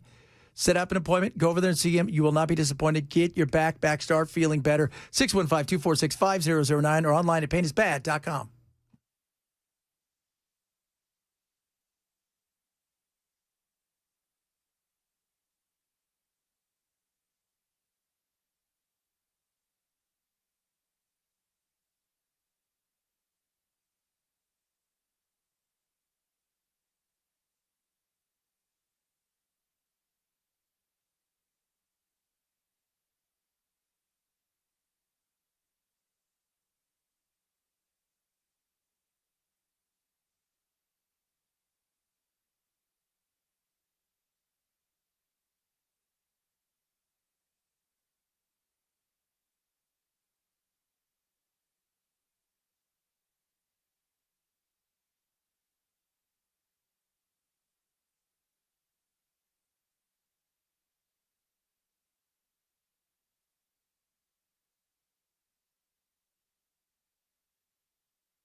What's up, baby? We were just talking about Jolt Cola. Because, yes, kids, Jolt Cola is back. He said it's all at all the Twice Dailies. Matt's drinking Jolt Cola. Yeah. We got to get some Jolt. Oh, we got to get some Zam Zam, too. Oh, yeah, we got to order So we that. can order some Zam Zam, which is the Iranian soda, but it is, all they have is their version of Sprite that we can get. What, do you think they'd have that on Amazon? No, there's a local store, I think, that has it here. You're kidding me. Mm-mm. That's crazy. I know. Zam Zam. Zam Zam. I just wouldn't expect it, unless it's owned by a Middle Eastern family, I wouldn't have expected a store to even know that it was available to order. Oh, it probably is, And you got to think about this, too. In the Middle East isn't just Iran, right? So it is so many different cultures, so many different things, from Oman, from Oman to Qatar to, Saudi Arabia and everything. So it's not just Iran. But I bet you they're trying to export as much of that stuff as they can. Absolutely. We need some Zam Zam up in this place. Some Zam Zam. All right, guys. This girl will find out that life is... You go to school, right? You do well. You go to college. It's the best times of your life. Then you come out and you're like, you better find a job, Nancy. And a helmet. And Nancy found a job. Nancy went to work. Nancy? I'm not in the mood. Like, leave me alone, please. And I had to get a Frappuccino just to feel something. Like, I feel like I'm being bonded by chains. I bet prison is more freeing than this shit. How the hell do people fall in love and get married and have kids and do this shit? Like, why? Why would you do that to yourself? Why? I'm done. Now I get midlife crises. Now I get it. And she's what, 16? No, she is, this is a real job. She got a 9 to 5. Yeah, she's like early 20s, 23, 24. I just finished my first full week at a 9 to 5 job, and I'm finna crash out because this can't be the rest of my life. I'm just like not ready. Like I barely lived. Like I feel like my life is over. I feel like my life is over. Like I feel like no days off. No days off. PTO. What the fuck? What are you talking about? Wait. What are you talking about? There's a limit. There's a limit to how many days off I get. What are you talking about? Like, stop. I'm smelling a little bit of entitlement. Well, she probably thought, I'm going to go work at this place and it's going to be great and it's going to be awesome and everybody's going to be cool and we're going to do this stuff and I can come and go as I please and it's still my life and if I want to. And no, this is life. Life is 9 to 5. Right? I got so lucky when I stumbled into radio because when I started working at KDF, you could not get me out of that building. Yeah, because it was fun. I was like, there's always something new to learn. There's always fresh information. You know, it's music is everywhere around you. And it was just like, this is too cool to want to leave. And you're hanging out with like-minded people. You're having a good time. And not like-minded people like, oh, we all believe the same. But like, we're all into music. We're all into this, right? We're having a good time. It was great place to be. I mean, radio's become a lot different nowadays. But it was so awesome. And people were willing, like you said, you didn't want to leave. You're willing to learn something. I'm willing to come in and work for free so I can learn something new. Yep. I mean, that was it. I remember specifically a Friday where everybody was kind of winding down, and I don't think anybody had any plans. There was probably 7 or 8 of us hanging out in what was my office was in the jock room. And somebody shows up with a case of beer. Somebody puts on an AC/DC album. And I think we sat there for the next 3.5 hours listening to AC/DC and drinking beer. Exactly. Because that's, I mean, I every place I've ever worked, maybe even here, Friday, it's beer 30. Sitting around, they're talking, we're having a good time, right? We're hanging out, we're going to dinner. There was a camaraderie, like, because it's radio, and with the jocks especially, kind of like we're all in this together, because we're the bowlers of the entertainment world. Now, I will state the caveat that back then, it was all of us in our 20s. We didn't have husbands and wives to go home to. There were no kids to worry about, and most of us were living in apartments. So you didn't have the normal older adult responsibilities that you grow into, but it was still work. And it was work you loved. And like, it was the same thing. But I worked with older jocks, take you under the wing. They tell you stories, great stories about all the crap they used to do and get up to and all the wackiness. And it was so cool. But they were earning, obviously, a decent amount of money. But we were all living it and having a good time. And it was just something that was so much different than what you find nowadays. And she's just got the reality that her life is going to be inside of a veal crate. Oh, the cube of death, I like to call it. There's more from her. She's not happy. And I am not a morning person. I am not a morning person. The nighttime is my time to relax, but I can't even have the nighttime to myself because I will literally be dead in the morning. So, I have to, cosplay this put together girl. It's not me. I've never been her and I never wanted to be her. Why do I have to? Why am I being forced to be here? Who goes to bed at 8 p.m.? Dan and I. Who? What 20-year-old do you know that goes to bed at 8 p.m., bro? But if I don't, I will literally be a zombie in the morning. I can't anymore. I can't. It's only been 1 week. The lady next to me, she's been there for 16 years. And I can't take it anymore. And everybody's like, the white privilege. She ain't white. She just has this misunderstanding that this is going to be your life forever. Yes. And that she has no control over it. Yeah. You can go to a different place to work. You can upgrade your education. You can find something else you're passionate about. I mean, I got really lucky. I found something I was very passionate about when I was 18 years old. And that was working in radio. Did you want to work in radio? Oh, anything to be around music. Yeah. Anything to be around music. And eventually I left and went to do promotion, which not only paid me more, but I got to travel around a territory. I got bonuses when it was appropriate. I wasn't just sitting there going, oh, this is all there is to life. No, you go out there and you find something you're passionate about and want to do, and go do it. Yeah. She's acting like she's in a bubble that she can't break out of. It is so, and listening to her, the the whininess. And she's like, oh, my God, I can't do it.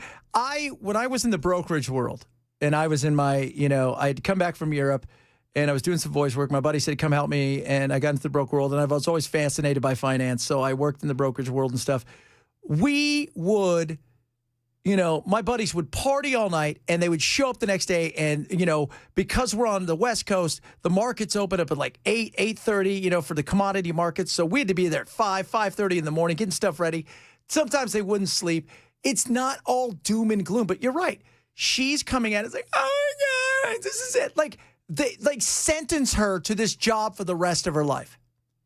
And, I say that you had to basically throw me out of the building when I got my first radio job. But eventually it got to the point where I knew what I was doing. I had my feet under me, and I have been in radio long enough now that I don't want to spend the entire day inside the building. Yeah. And that's a normal human progression that you go from, oh my God, this is so exciting. This is the coolest thing in the world. I just want to do this all day to, okay, I've done my job. Now I want to go grab dinner. Yeah, go grab dinner with some of my friends. We're hanging out. We're going to talk about life and music, the whole 9 yards, whatever it is. But it's not that the newness is gone. It's you've grown enough now that you don't have to learn everything right this second because you know so much. And she does. She comes across as I've been sentenced to forever in a field crate, and I can't go anywhere. And I have no dreams. Well, what was your dream before this? Well, I don't know. Who knows? I think their dream was to be just hanging out. It's not all Gen Z people like this, but it is hilarious, though, because it was, what did you think you were going to college for? It was to what? To get an education so you can go on and what? No, I was just trying to rack up debt. Well, you did that, and now you got to pay it off. Oh, no. Yeah. It's so funny, though. She was just, and she was not a cracker, okay? She wasn't. Was she Hispanic? Yeah, I think she had a little bit of the Hispanic. She might even, she was just, it was, the reaction videos were also hilarious. People reacting to some of her insanity. And it's not forever. We've all had jobs that sucked, right? But you've got to say to yourself, what do you want to do? How do I work my way out of it? I remember I had a job for about 6 months working with a promotional insurance company. So like if you were a radio station and you wanted to do a big contest that could eventually cost you a lot of money, the insurance company would cover it for you. And I hated that job. Just did not like it. And after about 6 months, I got a call from a promotion company. I'm like, okay, I'm coming back in. I'm coming. Here I come. Here I come. I'm coming back in. I'm ready to roll. We've all had jobs that sucked.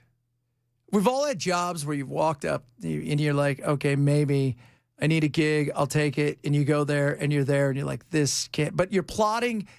In theory, you're supposed to be thinking, my next move is going to be to this. My next move is going to be to this. This is what I want to do. This is not my forever. She approached it as this is her forever. What she really needs to do is this. Revamp our stoke. Revamp our stoke. Somebody said she needs to revamp her stoke. When you revamp your stoke, all is well. All is well when you revamp the stoke. And I don't think she has any stoke. So somebody said, 2113, you want a job that sucks? Try working in a pickle packing plant when you can't stand damn pickles. But you don't have to stay there. Yeah. You've got enough experience working in a plant and as a packer. You could probably transition to, I don't know, Pepsi, Coke. Something like that. Something like that. Yeah. And then, if you're interested in management and moving up the ladder, you figure out how you do that. What's the process for that? Yeah, maybe one day you want to wear khakis and a white buttoned-up collared shirt with short sleeves and a tie and hold a clipboard. There are literally McDonald's franchise owners that started out on the line making burgers. It used to be back in the day, they weren't going to give you a franchise unless you worked in one of the stores. And now they've gone from making minimum wage while they're making burgers to being millionaires because they have 4 or 5 restaurants. Yes. Got to have the multiple. And it didn't start with 4 or 5 restaurants. No. It started with making burgers on the line. They had a dream, and that dream was to one day have several franchises so they could sit there and go, I make $8 million a year. off of people buying my burgers. Not our burgers. We don't sell burgers.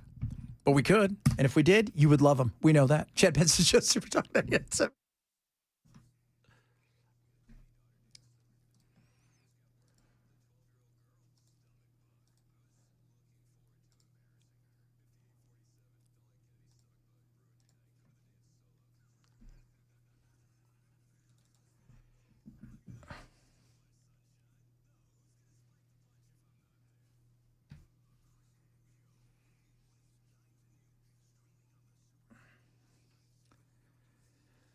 All right, guys. My good buddies over there at Bulwark Capital would love to talk to you about what's going on here on the 2nd of this month. That is Thursday. It is an opportunity for you to sit down with them and check out their live webinar, and it is called Cutting Through the Market Noise, okay? They're going to talk about AI, crypto, tech, what's going on with the war, how all of these things can affect your portfolio, your retirement, all of the stuff they're working so hard to invest, and how you can protect it, because their first thing they think about Bulwark is risk management. How do we lower risk, lower cost, lower volatility, and what can we do to give you the most upside when it comes to your retirement and your investing? And they do that through their fundamentals, the real thing that they look at, their value investing through their fundamentals. Absolutely free. It is happening at 5:30. You can schedule now for the Cutting Through the Market Noise live webinar from Bulwark Capital. Go to knowyourriskpodcast.com. That's KNOW, yourriskpodcast.com for Bulwark Capital's Cutting Through the Market Noise this Thursday at 5:30. Investment advisor, Shepard Author, Trek Financial LLC, and SEC registered investment advisor. Invest involved risk on a guarantee. Past performance not guaranteed. Future results. Trek 2648.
The U.S. says talks with Iran are progressing. Iran says, no, they're not. We'll have the latest on that. Also, following Friday's deadly bus crash in Carroll County, if at least one Tennessee legislator has his way, all school buses in the state will be required to have seatbelts. We'll have those stories coming up at 2 o'clock on Super Talk 99.7 WTN. And golf's latest improbable comeback story. And is it ever a good one? Belongs to Gary Woodland. That was yesterday. Gary Woodland, who had lesions all over his brains. His brain was a hot mess. From what? Like MS or something? They're not quite sure what he said. He started having seizures, and then he was shaking. And here's a pro golfer, damn good one, who everybody, by the way, loves. And he said he couldn't eat. He didn't know what to do. And so he finally went, and they said, oh, you've got something, tumors. We're not quite sure. They went, he had surgery, got through it, and still struggled. Now he's got PTSD. And he won yesterday. And it was amazing to watch, first of all, the walk down 18, because Minwoo Lee and I forgot who the other guy was, Thorn Bjorson or whatever his name is, they stood back and they started getting the crowd pumped up for when him to walk up there by himself. And he had said on Friday, which I found fascinating, they have security with him. He's got his own security guy, and the PGA has security because he's starting to have really bad panic attacks, PTSD. They calmed him down because he was ready just to say, I'm done, even though he was doing well, leading the tournament on Friday. And he said if it wasn't for them, he wasn't going to stick around. He went inside. He had an emotional breakdown, and then he won yesterday. And it was just awesome because it's one of those things where, we could talk about Tiger, and it's a hot mess. What was his score? Do you remember? I think he shot 20 under yesterday. Wow. Yeah, it was pretty good. Yeah, that's a winning score. Yeah, that is a winning score. And it was amazing to watch him. But then, his wife came out, and she's had to deal with, struggled through this entire time. You have been incredibly open, vulnerable, and honest in the last couple of weeks. I know this doesn't necessarily provide the answer you want, but how big a step is this towards healing yourself? It's just another day, right, that I got to keep healing. Today was a good day, but I'm going to keep fighting. I got a big fight ahead of me, and I'm going to keep going. But I'm proud of myself right now. You mentioned the big team behind you. We saw your wife, Gabby. She walked every step of the way with you today. She just gave you a huge hug on 18. Your kids are at home watching on TV. What do you want to say to your family? Thank you. I wouldn't be anywhere before this without them. There's no chance I could do this without Gabby, for sure. I mean, this has been hard on me. This has been a lot harder on her, and I love her to death. Picked up a nice, cool check yesterday. I think it was $1.8 million, something like that. That's good work. 1.9. Tomorrow, for those of you guys who don't know, they all get excited. It's either Wire Tuesday or Wire Wednesday when that big check comes in, and they all still talk about seeing that $1.8 million hitting your account. It's pretty good. Pretty good money if you can get it, kids. That's what we're saying. All right, coming up, hour number 3 of the program. A lot of stuff still to get to, including Iran. Because apparently they're saying, no negotiations are going on. So we'll see. Talk about that. Chad Benson, Super Talk 99.7.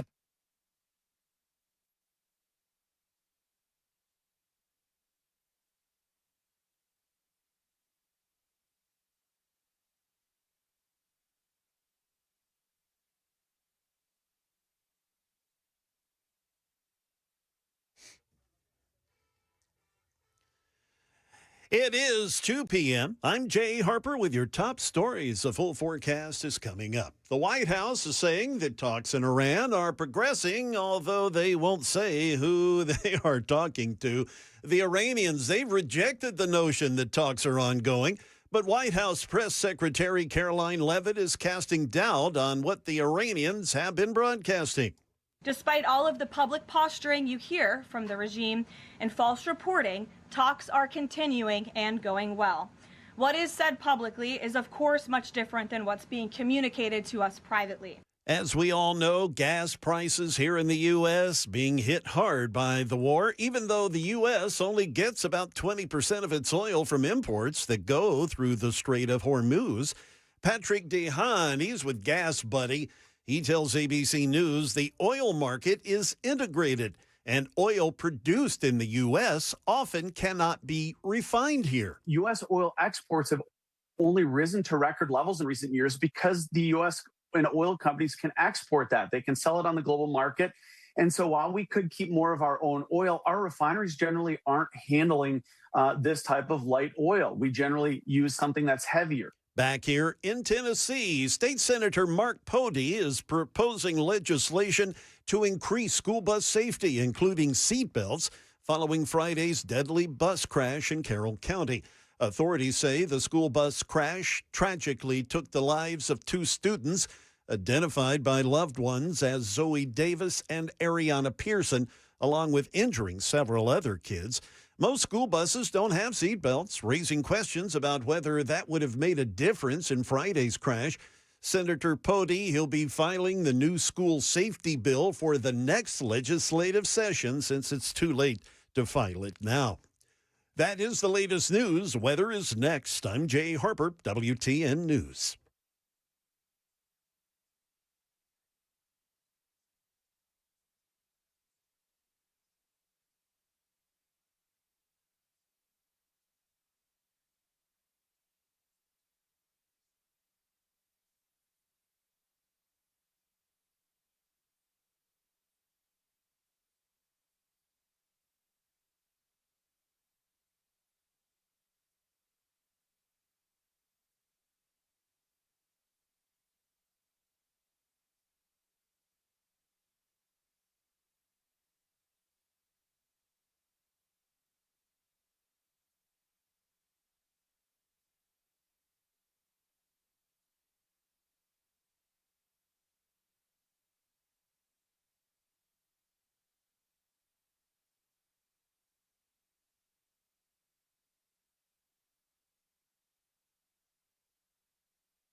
Yeah.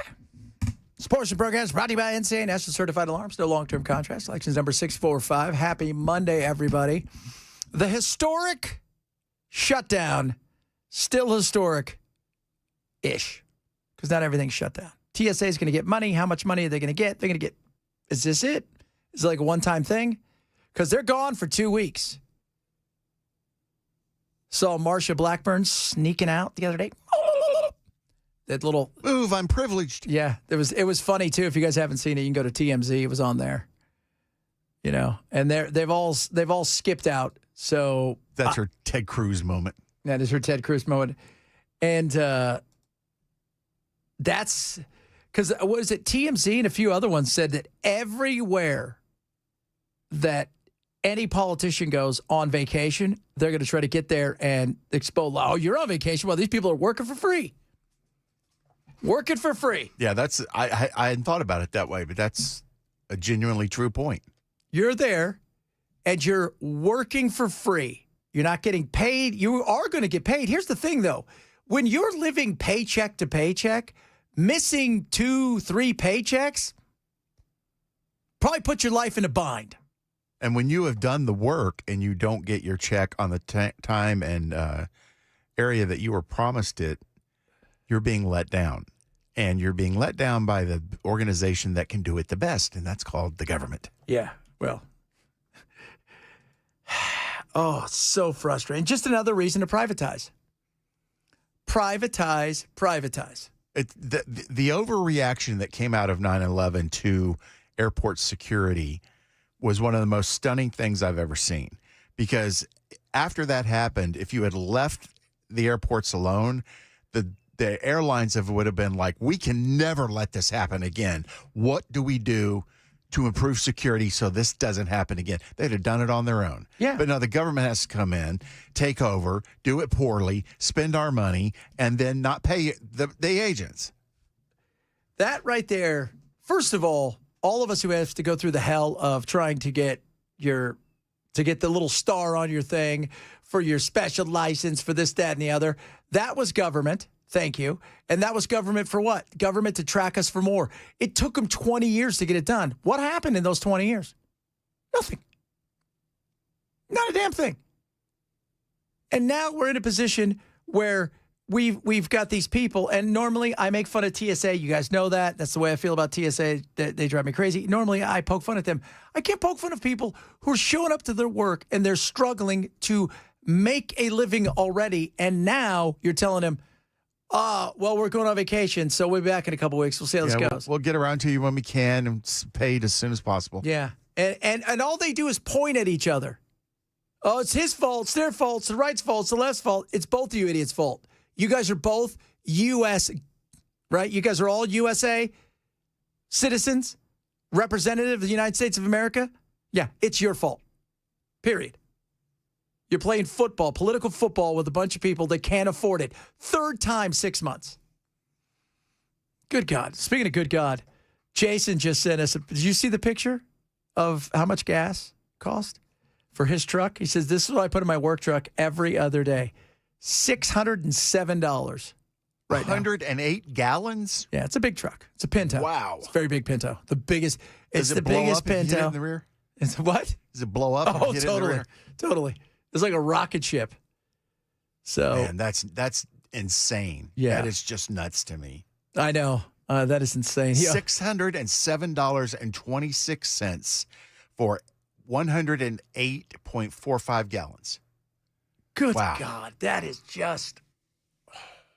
I asked him how much is it for. He said right around $300. So, we have not felt what is coming when it comes to the expense of diesel.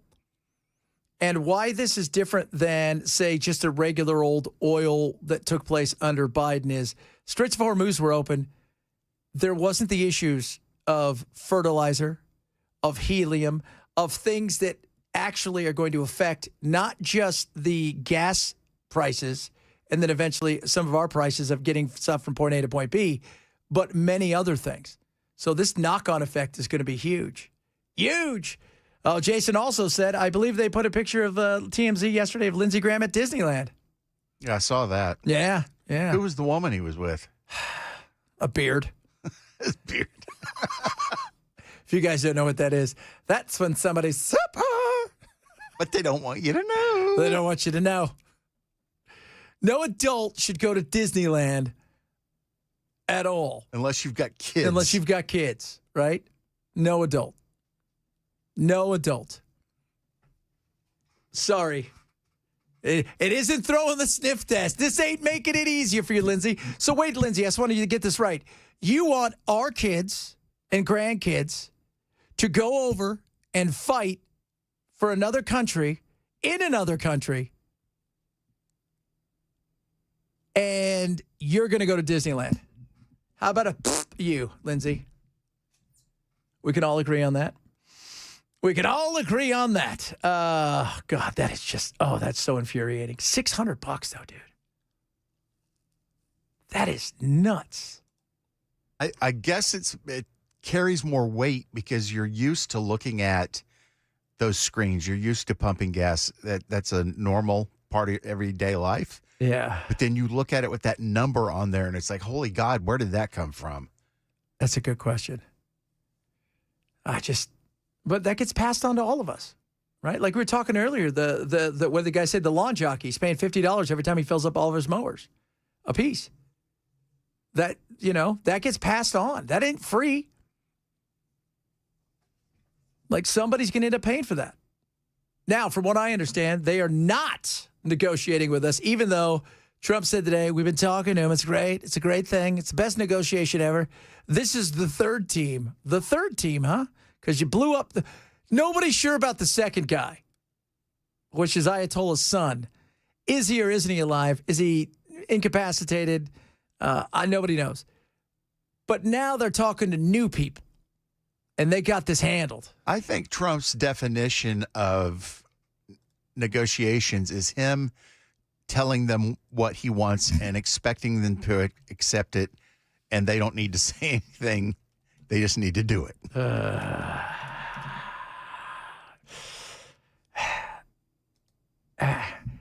I don't think. Do you think that there's a portion of me that wonders if he's getting all of the information? He's not in on these. I don't think most presidents were given all the information because you have to get into minutia to a certain degree. And like, for example, Reagan was like, don't give me the minutia. Broad strokes. But I also think Stephen Miller is probably intentionally withholding stuff. I think there's no doubt about that. There's no doubt about that. And remember, all Iran has to do is survive a day. The reality of this, and it sucks, but it's true, is Trump's looking for the worst, best option to exit this right now. What's the worst, best option? There's not really a win here. And you don't want to, if you're going to go put, we've got thousands of now U.S. troops over there. We've got Marines. We've got the Airborne, the 82nd Airborne. If we go into a Karg Island and he loses men, and not men like it's an accident like we saw with the plane that collided, the refueling plane, but we lose men to shelling and stuff, we're going to be in a situation where a suicide bomber, the suicide drones, they blow up. By the way, they decide if you guys are going to go to Karg Island, we're going to blow the hell out of Karg Island. We don't care. We're going to send prices through the roof. So you're going to lose men and send prices through the roof.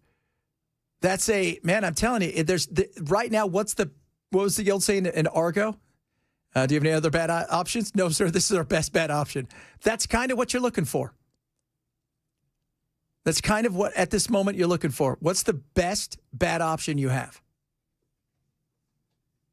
And I don't know if anybody knows that. And I don't know, like you said, how much he's being told exactly what negotiation and who they're exactly negotiating with, because who's going to trust us?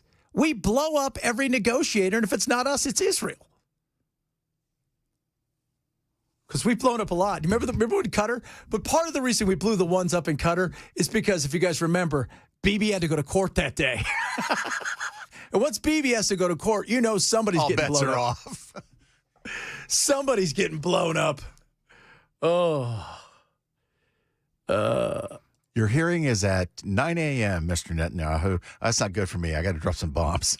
And so Sandra said, there's a part of me that thinks Trump has way more info than you. Yeah, you know what? Maybe he does. I hope he does. Fantastic. Great. He said it's probably going to be 6 weeks, so we got 2 more weeks. We got 2 more weeks. And it was going to be 4 weeks, and it was over. And then they were negotiating. Now we're hearing they're not negotiating. And, Chad, we're not going to attack them. I remember that about 5-6 weeks ago. Oh, Chad, you're foolish. We're not going to attack. Then we did attack them. So, yeah, I need to apologize for saying that to you. That's all good, brother. It's all good. I hope there's, but tell me what the best option is. And then today he was talking about regime change. So now it's regime change. We're back to the regime change. Oh, so that we're back to regime change, Mhm. and we're going to change the regime and take their oil. Yeah, then he said was going to take their oil and blow up all of their stuff. And Cuba's next. Oh, no, I'm sorry, it's not. Yeah, Cuba's not next. Trump apparently is going to let the oil get into Cuba from Russia. Russia played chicken, and Trump doesn't care. He doesn't care. I mean, he's friends with Putin. I think he thinks that, Putin, as long as I'm cool to Putin, whatever, because he doesn't, it's, the Pooter is the Pooter. He's going to do whatever he wants to do. That guy's got a 3-year war that he thought was going to be over in 3 days. Yeah. He's got bigger fish to fry. He's worried about a coup. Everybody says he's getting really paranoid. That would not surprise me. He's paranoid to the point where it's like somebody on coke. They're talking about how absolutely beyond paranoid he is about everything because he's waiting for them to come in. And I mean, think about being in that position. If you're him, you've now ran everything with ultimate control. You've lost God knows how many people. We're never going to know the real number of, between the two countries, 1 million plus dead, maybe. Hundreds of thousands of injured, maimed, killed, kidnapped. It's kids kidnapped. It wouldn't surprise me if it's 1 million plus just on Russia's side. Hey, you guys sound like The View on the radio show bashing Trump and Israel. No, I don't really care. Doesn't matter to me. It's not bashing Trump. It's being honest. If being honest offends you. Sorry. Yeah. Sorry, not sorry. As the kids would say. Sorry, not sorry. 6-7. 6-7. What was the one today? Oh, yeah. Same. So you would say something like, oh, man, I love this food. Yeah, same. Same. Because, yeah, same. Because, yeah, same. Oh, yeah, same. Because, That's yeah, same. very inefficient. So what's going on in Russia and Ukraine war right now? They're fighting it out still. And he is taking the money he is making. What does he make? What did they say last week? $700 million a day or some ridiculous amount? Didn't see it. That the Pooter's making off this. Some just ungodly amount of money they're making off this. Hundreds of millions of dollars a day off lifting the sanctions so they could get oil out there. And in doing so, he's taking that money. And what do you think the Pooter's doing with that money? You think he's like, we should do right into the war machine. We should spread this out to the people. No. He's saying build other crap that blows these people up. And Ukraine has actually developed a advanced technique for deploying drones that is really making a difference in the war. Yeah. They're damaging sites well inside Russia now. Mm-hmm. But they're expecting a springtime offensive any day now. So we're going to find out what that's like. But that's, you're right. The minute this started, that became secondary. And the reason was because we're in this one. We may have funded a lot of the other one, but we're in this one. Very much so. So what do I think is going to happen when it comes to, I think the Ukraine thing is going to battle on until eventually, either there is a coup or they get it to where there's nobody advancing anywhere. Putin still thinks he has the opportunity to advance. He still does. Yeah, without a doubt. And he's going to go till the pressure gets either so big where he recognizes, okay, enough's enough. I need to declare victory, take what I can, or there's a coup. Yeah, if he can get it to just a stalemate, and they agree to an armistice, he gets to keep the land that he's. Mm-hmm. And he's grabbed a lot of land with a lot of stuff on it. Yep, with a lot of stuff on it, a lot of it. All right, coming up, a lot more fun stuff. Artemis 2, Electric Boogaloo, going to space. Hopefully on Wednesday, we're going to discuss that among other things. Chad Bench, Super Talk 99.7.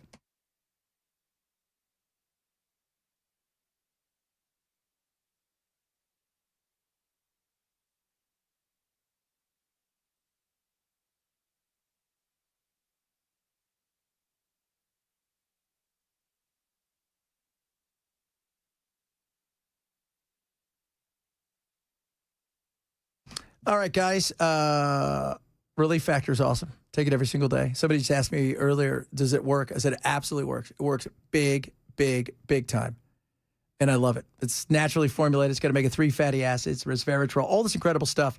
And it helps my body, especially with inflammation. A, we don't eat a lot of the stuff we should that's good for us, which doesn't help as we get older with inflammation. And B, as we get older, sometimes just working out, just doing stuff, you feel your body, right? Soreness. This helps with that. Now, I want you to try a 3-week quick start. They're going to lose money on this. They'll tell you, straight up, Relief Factor's going to lose money on this. It's less than $20. It's $19.95. They're going to send it right to you. You can take it every single day. It's non-addictive. And you will feel the difference in your body. It is incredible what it has done for me and my wife, and you will notice a difference. So try Relief Factor now. Go to relieffactor.com, relieffactor.com. We'll go 800-4-RELIEF, 800, the number 4-RELIEF, and tell them Chad sent you. Relief Factor.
The White House today giving a timeline for the war in Iran. Also, TSA officers are beginning to receive some back pay, but is it enough?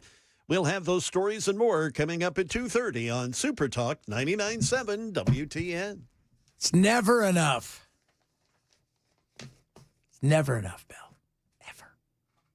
Ever enough. I agree. We need more. We need more. I wish the government would just let me keep a printing press in my basement. Whenever I needed some cash, I'll do what they do. And That's what you were talking about with North Korea today. No, I was talking about them counterfeiting, not me. No, not you, but them counterfeiting. How good are they? It's almost indistinguishable. They have to have a certain level of experience and know certain demarcations they need to be looking for. Otherwise, the bills just pass as if they're regular. Wow. And they do the same thing with francs and Deutschmarks.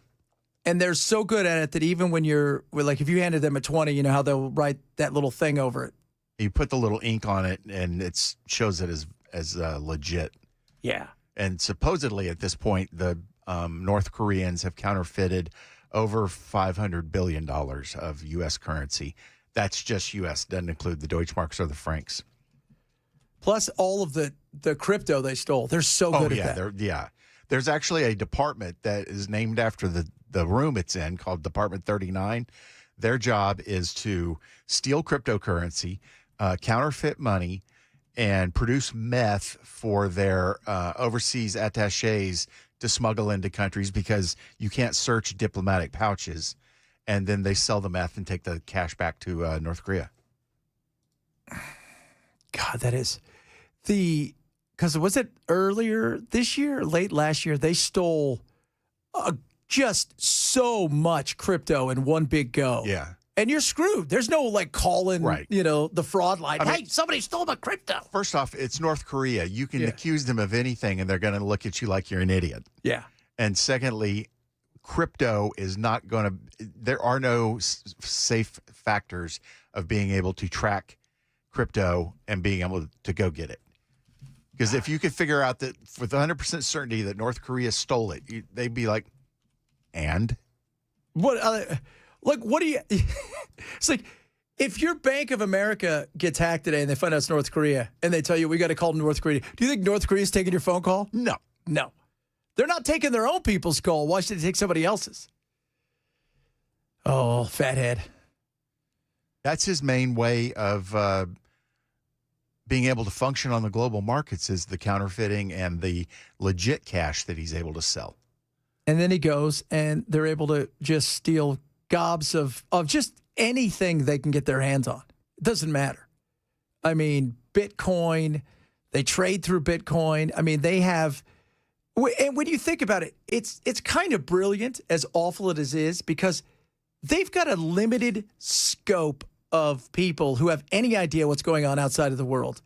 And these people are able to go and create counterfeits. They're able to hack into stuff. They're able to do things that it's fascinating to know that you only have a small group of people who have any idea about the interwebs for real and are able to hack and do things like this with no technology base, like satellites everywhere and this, that. They are desperate for food. It's not a famine by name, but most of their outside of Pyongyang, you're starving. Yeah, if you're not an elite in Pyongyang, you're having a really tough go of it. And Kim Jong-un took a section of farmland, a giant section of farmland in the northern part of the country, and had it dedicated to growing poppies so they can make morphine, convert it to heroin, and sell it on the global market.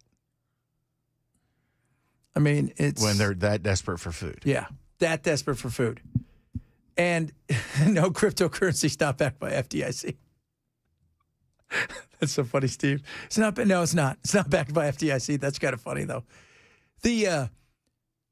And everybody thinks, well, China will help them. China won't. China doesn't like them. They're a pain in the ass.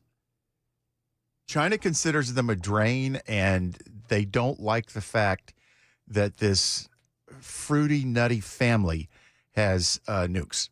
Yeah, nobody does. Because if they were to do something, so let's say they attack South Korea, all bets are off. We're all into this now. And now China's been dragged into something that they want no part of. Yep. Because of this guy. Plus, their people try to escape over there all the time. There was a national holiday China just had where they did, the usual parades and all that stuff. They had to bribe Kim Jong-un to appear with 30,000 tons of sugar. It's probably all for him, too. Probably. And he sells all that stuff on the black market. Oh, God. That guy is just like his pops and his grandpops, right? Grandpa was bad. Dad was bad.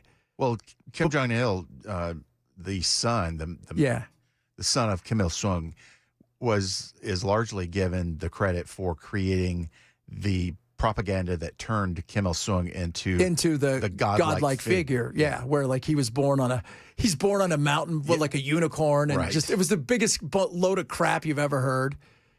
And Kim Il-sung, I mean, he fought hard. I mean, he led his people, but now when you think about where they, between the Korean War, how it all happened, and then they built the propaganda machine. And Dad did that because he wanted to be able to be the second coming of. And here's the third, and now I think the sister's running it. Well, I think no, she's playing bad cop. He's playing good cop. He's out there with his daughter. He's looking like, the happy family man to the people. Going over to the water parks. Have you seen those water parks? He's opening water parks and hotels and all this stuff. But when they want to write something that trashes South Korea, she puts it together, and she is vicious. So he keeps his hands clean. He doesn't have to say that stuff. He gets her to say it. Well, yeah, he does. But at the same time, I trust her less than I trust him. Because I think they're both psychopaths, yeah, but she's worse. I think she is the kind of psychopath that scares you, where he's the psychopath that rattles the sword because he's also likes the good stuff. He's kind of like Patrick Bateman. All he really cares about is keeping the Kim family in power. That's it. And beyond that, it's like, whatever, 50,000 of my people, 100,000 of my people have to die so I can keep power. Okay. Those are just numbers, right? Isn't that what,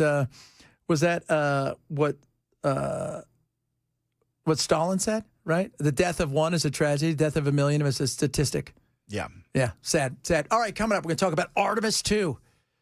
Electric Boogaloo going to space. What are they doing? It's the Great Space Coaster. Get on board. We'll be They're better. replicating Apollo 8. Yeah, we'll be better than that, I promise. Chad Benson Show, Super Talk 99.7.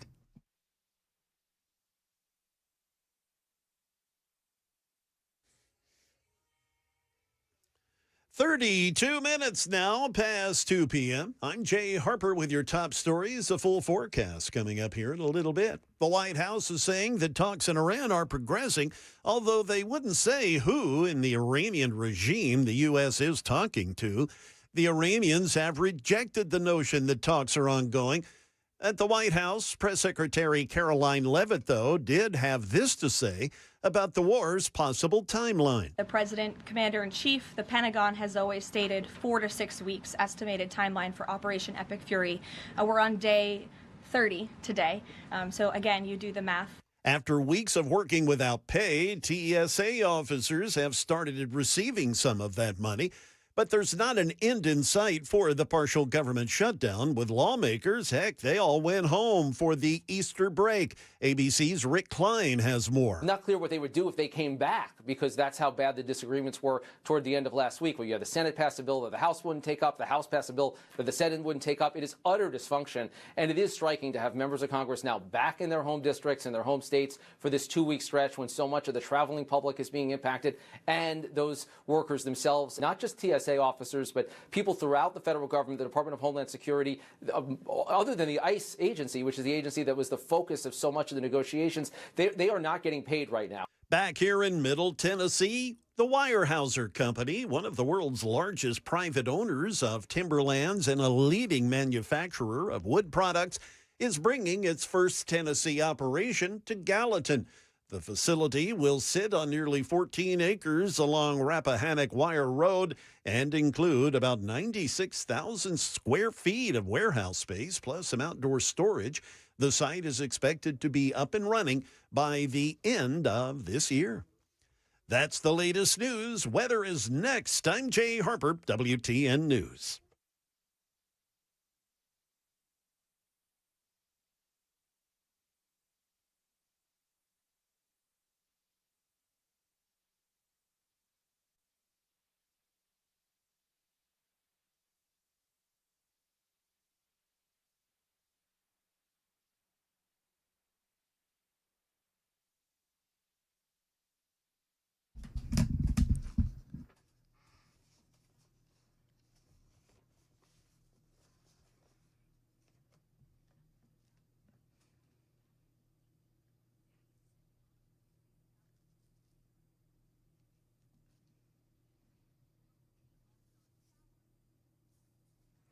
Oh, kids, Retirement Ready Toolkit. Our friends over there at Beacon have it for you. They've got everything for you. When it comes to your taxes, your retirement, as far as your dollars and cents go, your health care, they can help you with that. We can go on and on with all of these things that they can help you with when it comes to you getting ready to go into retirement or when you're in retirement. And here's a great thing. They would like to sit down with you, absolutely free, no cost to you, personalized financial consultation. So maybe you have issues with taxes that you would like to work out. What are the things that I could take advantage of in the one big beautiful bill? There are plenty of things out there you could take advantage of, but you got to know what they are and you got to know how to take advantage of them. That's like the key in something like that is knowing, and they're going to show you what they can do for you. Maybe you have issues when it comes to healthcare or maybe even long-term care, estate planning, things of that nature. They can help you with all of those things. That's why Beacon is so amazing. So why don't you do this? Get a free personalized financial consultation today. Call Beacon, 615-488-9303. 615-488-9303. You can check them out online at beaconcm.com. That is beaconcm.com for Beacon Capital Management. This is a paid placement.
We're going to space. Space, baby. Space, a new frontier. Somebody's on the wing. We don't have a wing, Captain. We have two of these things on the side. It's a big dome we're in. So Artemis Dos is going up. We've already sent the first one up, and it did the whip around the moon, went out farther than anything had ever gone out before. And no, now this one's the one going around the moon. So the one they're about to fire. This is the one where we're going to have people on it. Oh, okay. Yeah, we're having people on this one. 4 people. One Canadian. Well, 3 people and 1 Canadian. 3 people and a Canadian, you know, eh? Right there. Commander Reed Wiseman. This is the first time we're going to try this. This is the first time we're loading humans on board. And I will tell you, the 4 of us, we are ready to go. The team is ready to go, and the vehicle is ready to go. But not for 1 second do we have an expectation that we are going. We will go when this vehicle tells us it's ready and when the team is ready to go. And by all accounts, Bell and I were going over today, Wednesday, it's about an 80% chance that they're going to get this thing off. 80-ish% chance that we're going to get this off. Christina Koch, who's also going, why are you going there? We have the opportunity to answer the question that could be the question of our lifetime, which is, are we alone? When we go out and meet people, people ask that all the time. Have you seen evidence of this? What can we learn? And the fact is that answering that question starts at the moon. I didn't know that's why they were going there. If you look back on Apollo, you know, there was Apollo 1, 2, so on and so on, and 11 is the one that landed on the moon. But this mission, Artemis 2, is kind of the same mission that Apollo 8 did. Yes. When they were testing the systems and making sure they could land and get there and everything. Yeah. So the way it works is, and I looked at it today, the chart of how they done it, and it's pretty. By the way, pretty cool, and very much like if you see the movie Armageddon, it's kind of the use of the whip around method from the old Wile E. Coyote. But they're going to go, so they take off, and they're going to go closely around the moon the first time. Then they're going to get further out. Then they're going to go further than anybody has ever gone before. Then they're going to get close again to the moon, and they're going to use the gravitational pull to zip themselves and, essentially like a slingshot back down, and then they're going to come and splash down. In theory, that's the goal. Like, that is the goal of what they're, because you never know what can happen. And that's one of the things they said. Look, essentially all that they've been talking about is, okay, now we're going to send you guys there. We're doing this, but in doing this, there's a chance. There's a chance. They have been designed to keep us alive in the case of a cabin leak for up to 144 hours, 6 days. And what that means is the entire mission, including our abort options, have also been designed around that 6-day mark. So as long as we can get back in 6 days, we can take an abort option, we could continue around the moon. Here's something for you, Bill. My buddy said this is the first time there's going to be a toilet on a moon mission. They were using bags before. I saw that last night and it didn't even occur to me. Well, it's been a while since we did an Apollo mission. Well, yeah, that's true. I think this mission also has pieces of Apollo 9 incorporated into it, too. Does it? Yeah, because it's docking and undocking, extra vehicle activity. I don't know if they're EVA-ing on this one, but they're testing the engines and they're doing a full system test. Which is what Apollo 8 did. Yeah. Apollo 9 did. And then one of the things they're going to do is pilot Victor Glover. He's going to fly it manually. We are essentially going to make sure that the vehicle flies the way that we think it does, that we designed it to do. And so we're going to not only fly the vehicle manually, we're going to execute the 6 degrees of freedom, so translating forward, backwards, left, right, up, and down. And the reason so the goal is to get to the south, essentially the south pole of the moon, because there's water, and with water there's oxygen, and the chance of that being someplace that could be sustainable for humans to go in the future in mass to set up camps and to live there is kind of the goal. And to find, of course, was one of the Transformers, right? That's where they were all hiding on the other side of the moon, dark side. I can't remember that movie. Yeah, I think they did find one on the moon, though. Yeah, the dark side of it back there. That's going to be. I was watching that video last night, and when you said that they were going to fly it manually, it reminded me about a part of the video where they're actually requiring all 4 of them at some point, if they're on a mission, to be able to do that. Because if it's 90% automated, but if something goes wrong and you got to take the stick, they got to make sure anybody on board has the capacity. To handle it, right? Because the pilot, what if something goes sideways with him? Yeah. He has a heart attack, or he gets up there and he goes, what do they call it, space crazy or whatever it was? You put him in the closet of the ship and you leave him there till you get home. Yeah. What if he goes space crazy and we need to figure it out like they did with Steve Buscemi in Armageddon? Oh, yeah. Remember that? Hey, you guys, we're not going to talk about what happened up there, right? Yeah, we're going to talk about it, just not to you. Yeah, absolutely. So this is, this is massive. There's a chance we're going back to the moon, unless, of course, you don't believe we've been to the moon. Then this is a chance we could be going to the moon. But isn't it weird, though, that she brought up aliens? I found that weird. Like, nobody prompted her to bring up aliens. So here is our crew, all right, batting first, and the commander, Reed Wiseman. Oh, that's a name, right? That sounds like a comic book character, Reed Wiseman. You got pilot Victor Glover, mission specialist Christina Hammock Koch, and Jeremy Hansen, the Canadian. 10 days. They're going to be using the Orion spacecraft. So this is going to be the first crewed flight to the moon in over 50 years. And the Artemis 4 is the mission to land on the moon, and that's scheduled for 2028. Yeah. So Wiseman, NASA astronaut, former Navy test pilot. He's leading the mission, been in space. Victor Glover, NASA astronaut, naval test pilot, who will become the first black person to travel to deep space. Christina Hammock-Koch, mission specialist. She's an engineer from NASA, record-holding astronaut to be the first woman to fly beyond the low Earth orbit. And Jeremy Hansen, a Canadian. Interesting note on what's the lady's name? Christina Koch. Yeah, they're not going to let her fly the ship. No, they're not, because she's got to bake. She's got to bake, and women drivers. Even in space.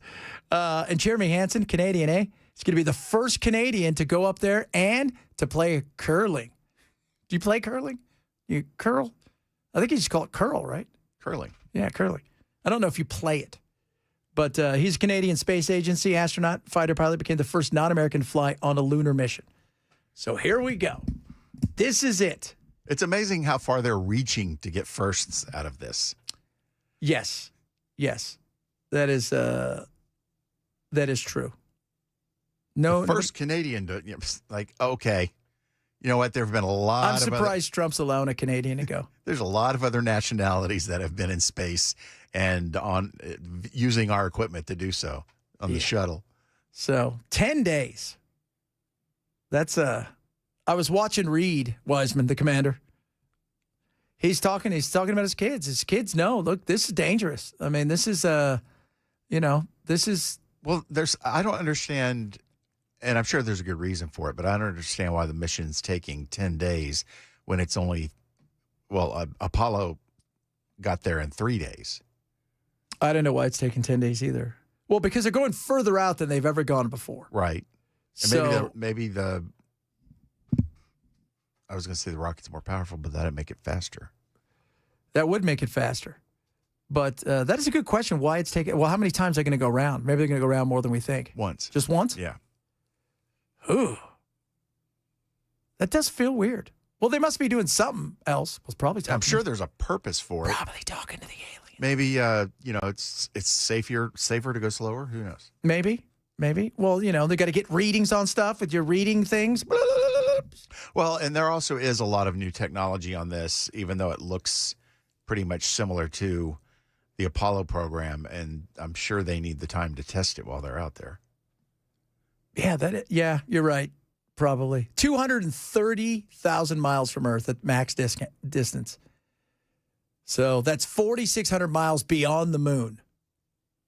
And the round trip, the 4-day, it's a 4-day return trip. So maybe a few days to get up there, then you're going to go out further. That'll take a couple, and then boom. So you get the gravity assist and shoot back home. Yeah, that's it. Instead of requiring propulsion on the return, the fuel-efficient trajectory harness, the Earth's moon gravity field, that's that slingshot we talked about, just like in the movie Armageddon. Star Trek, too. Yeah, but remember Armageddon? And he's like, I've seen this movie. This is how Wile E. Coyote does it. And they're like, we have better rockets than Wile E. Coyote. Yeah, with Star Trek 4, they actually went back in time using that method. Oh. So maybe that's what it is. What if they land here and then all of a sudden all this running everything is apes? What if that happened? Then we find Tim Burton and beat him. That's right. The crew's going to endure high-speed, high-temperature re-entry through Earth's atmosphere before splashing down in the Pacific Ocean off the coast of San Diego, where they'll be met by a recovery team of NASA and Department of Defense personnel who will bring them back to shore. So here we go. 80% chance, when last checked, and that was Bell a couple hours ago, that this is going to go off on Wednesday. So be prepared for Artemis 2 to take off. This is going to be awesome. I don't know why more people aren't excited about this. Well, we've grown up with this being normal. Yeah, but the space shuttle became normal, and the only time we ever paid attention to it after that is when it exploded. Right. But this is not normal. This is not, This is something we've done before, though. Yeah, but none of us really remember us doing it, as far as like, now we're going to get a firsthand look that we've never seen before. And you would think more people would be kind of pumped about this. I was almost 2 years old when they landed on the moon. I remember every bit of it. I was not here, so it didn't Didn't see. I don't remember it because I wasn't here. But now that I'm here, and they're not landing on the moon this time, but I'm pretty pumped about it. All right, coming up, we got our good buddy Matt. He's going to join the program, wrap it up on this Monday.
There is a mystery, and we need the mystery busters like Scooby and his friends to figure out what's going on. You came in here to go, Scoobs! Doink, Scoob, what's going on? You said, who is here? Who's in town today?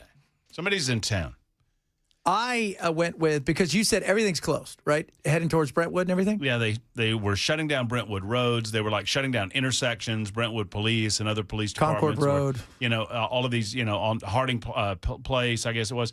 And then even the I-65. I-65. They're shutting down the interstate. Well, if you shut down the interstate to through traffic, that's the president or the vice president, isn't it? Yeah. Or maybe FBI director?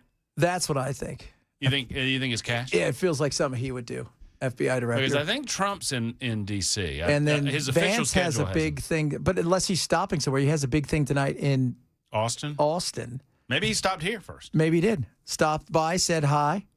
Maybe he's, collected some checks. Collecting some checks, talking to some people. Got to raise money. Got to have money to spend money, I guess. That's but to shut down, like you said, if you're talking about a foreign dignitary, there's very few. That's got to be a big foreign dignitary. Yeah, you're talking about G. G shuts things down. Yeah, people are saying it's Vance. A bunch of people saying it's J.D. Vance. Okay, so J.D. Vance comes here on the way to. Yeah, that would make sense. Well, then we're going to have J.D. Vance on the show today. Does he know that? Nope, not yet. But he's going to. But he will. Oh, Lordy Lord. I mean, surely this radio station is powerful enough that we know someone that knows someone that knows someone that's in the inner circle. You would think. That's 3 levels of someone's. I feel pretty good about it. Yeah, you would think there was got to be somebody that knows somebody. Jackson would have to get a hold of somebody that knows somebody who works at wherever he is. Maybe he's working on it now. I'm thinking we know somebody that was there, that knew somebody that was there, that knows somebody that works with Vance. That's standing next to Vance. That could say, hey, JD, wouldn't it be, Mr. Vice President, wouldn't it be a hoot? This guy's laughing. This is the only way that this happens, Chad. This guy's laughing about getting you on the show. Wouldn't it be funny if we called in? Wouldn't this be a great thing? Give it to the locals there, JD. Yeah. It's not all Benny Johnson these days. It's not. So people say Reddit says Air Force 1 or 2 landed at B&A. And he's in Brentwood today. And then he's got to go to a $100,000 couple dinner tonight in Austin to try to raise money for. Well, then somebody at the airport's got to call us and confirm all of this. That's right. Somebody at the airport, you guys need to start getting your phone ready, start dialing it in. Whatever it is, got to let Matt know. We need the poop scoop is what we need. We need the poop scoop. We need the poop scoop. What the hell's going on? Somebody's got the poop, and we need it scooped. You guys have been given your marching orders. Get JD on with Matt today. That's right. I mean, all I ask is for one simple telephone call. That's it. Couple minutes. That's it. You're not going to. The last time I talked to Donald Trump, he promised me he was going to follow me on Twitter. He didn't say when.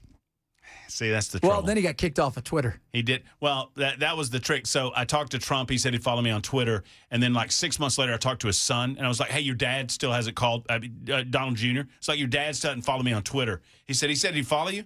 And I was like, yeah. He said, did he tell you when? No. He goes, I got to watch this. He knows how to. Yeah. And then he got kicked off of Twitter just so he didn't have to follow you. Probably so. So Matt's coming up. JD Vance is coming on the show. JD Vance may be coming on the show. He may be in studio. We have no idea. He may just stop by and give him a hug. He could. It could all happen. He can do whatever he wants. Amen. Tomorrow, Hot Take Tuesday. You guys have a good one.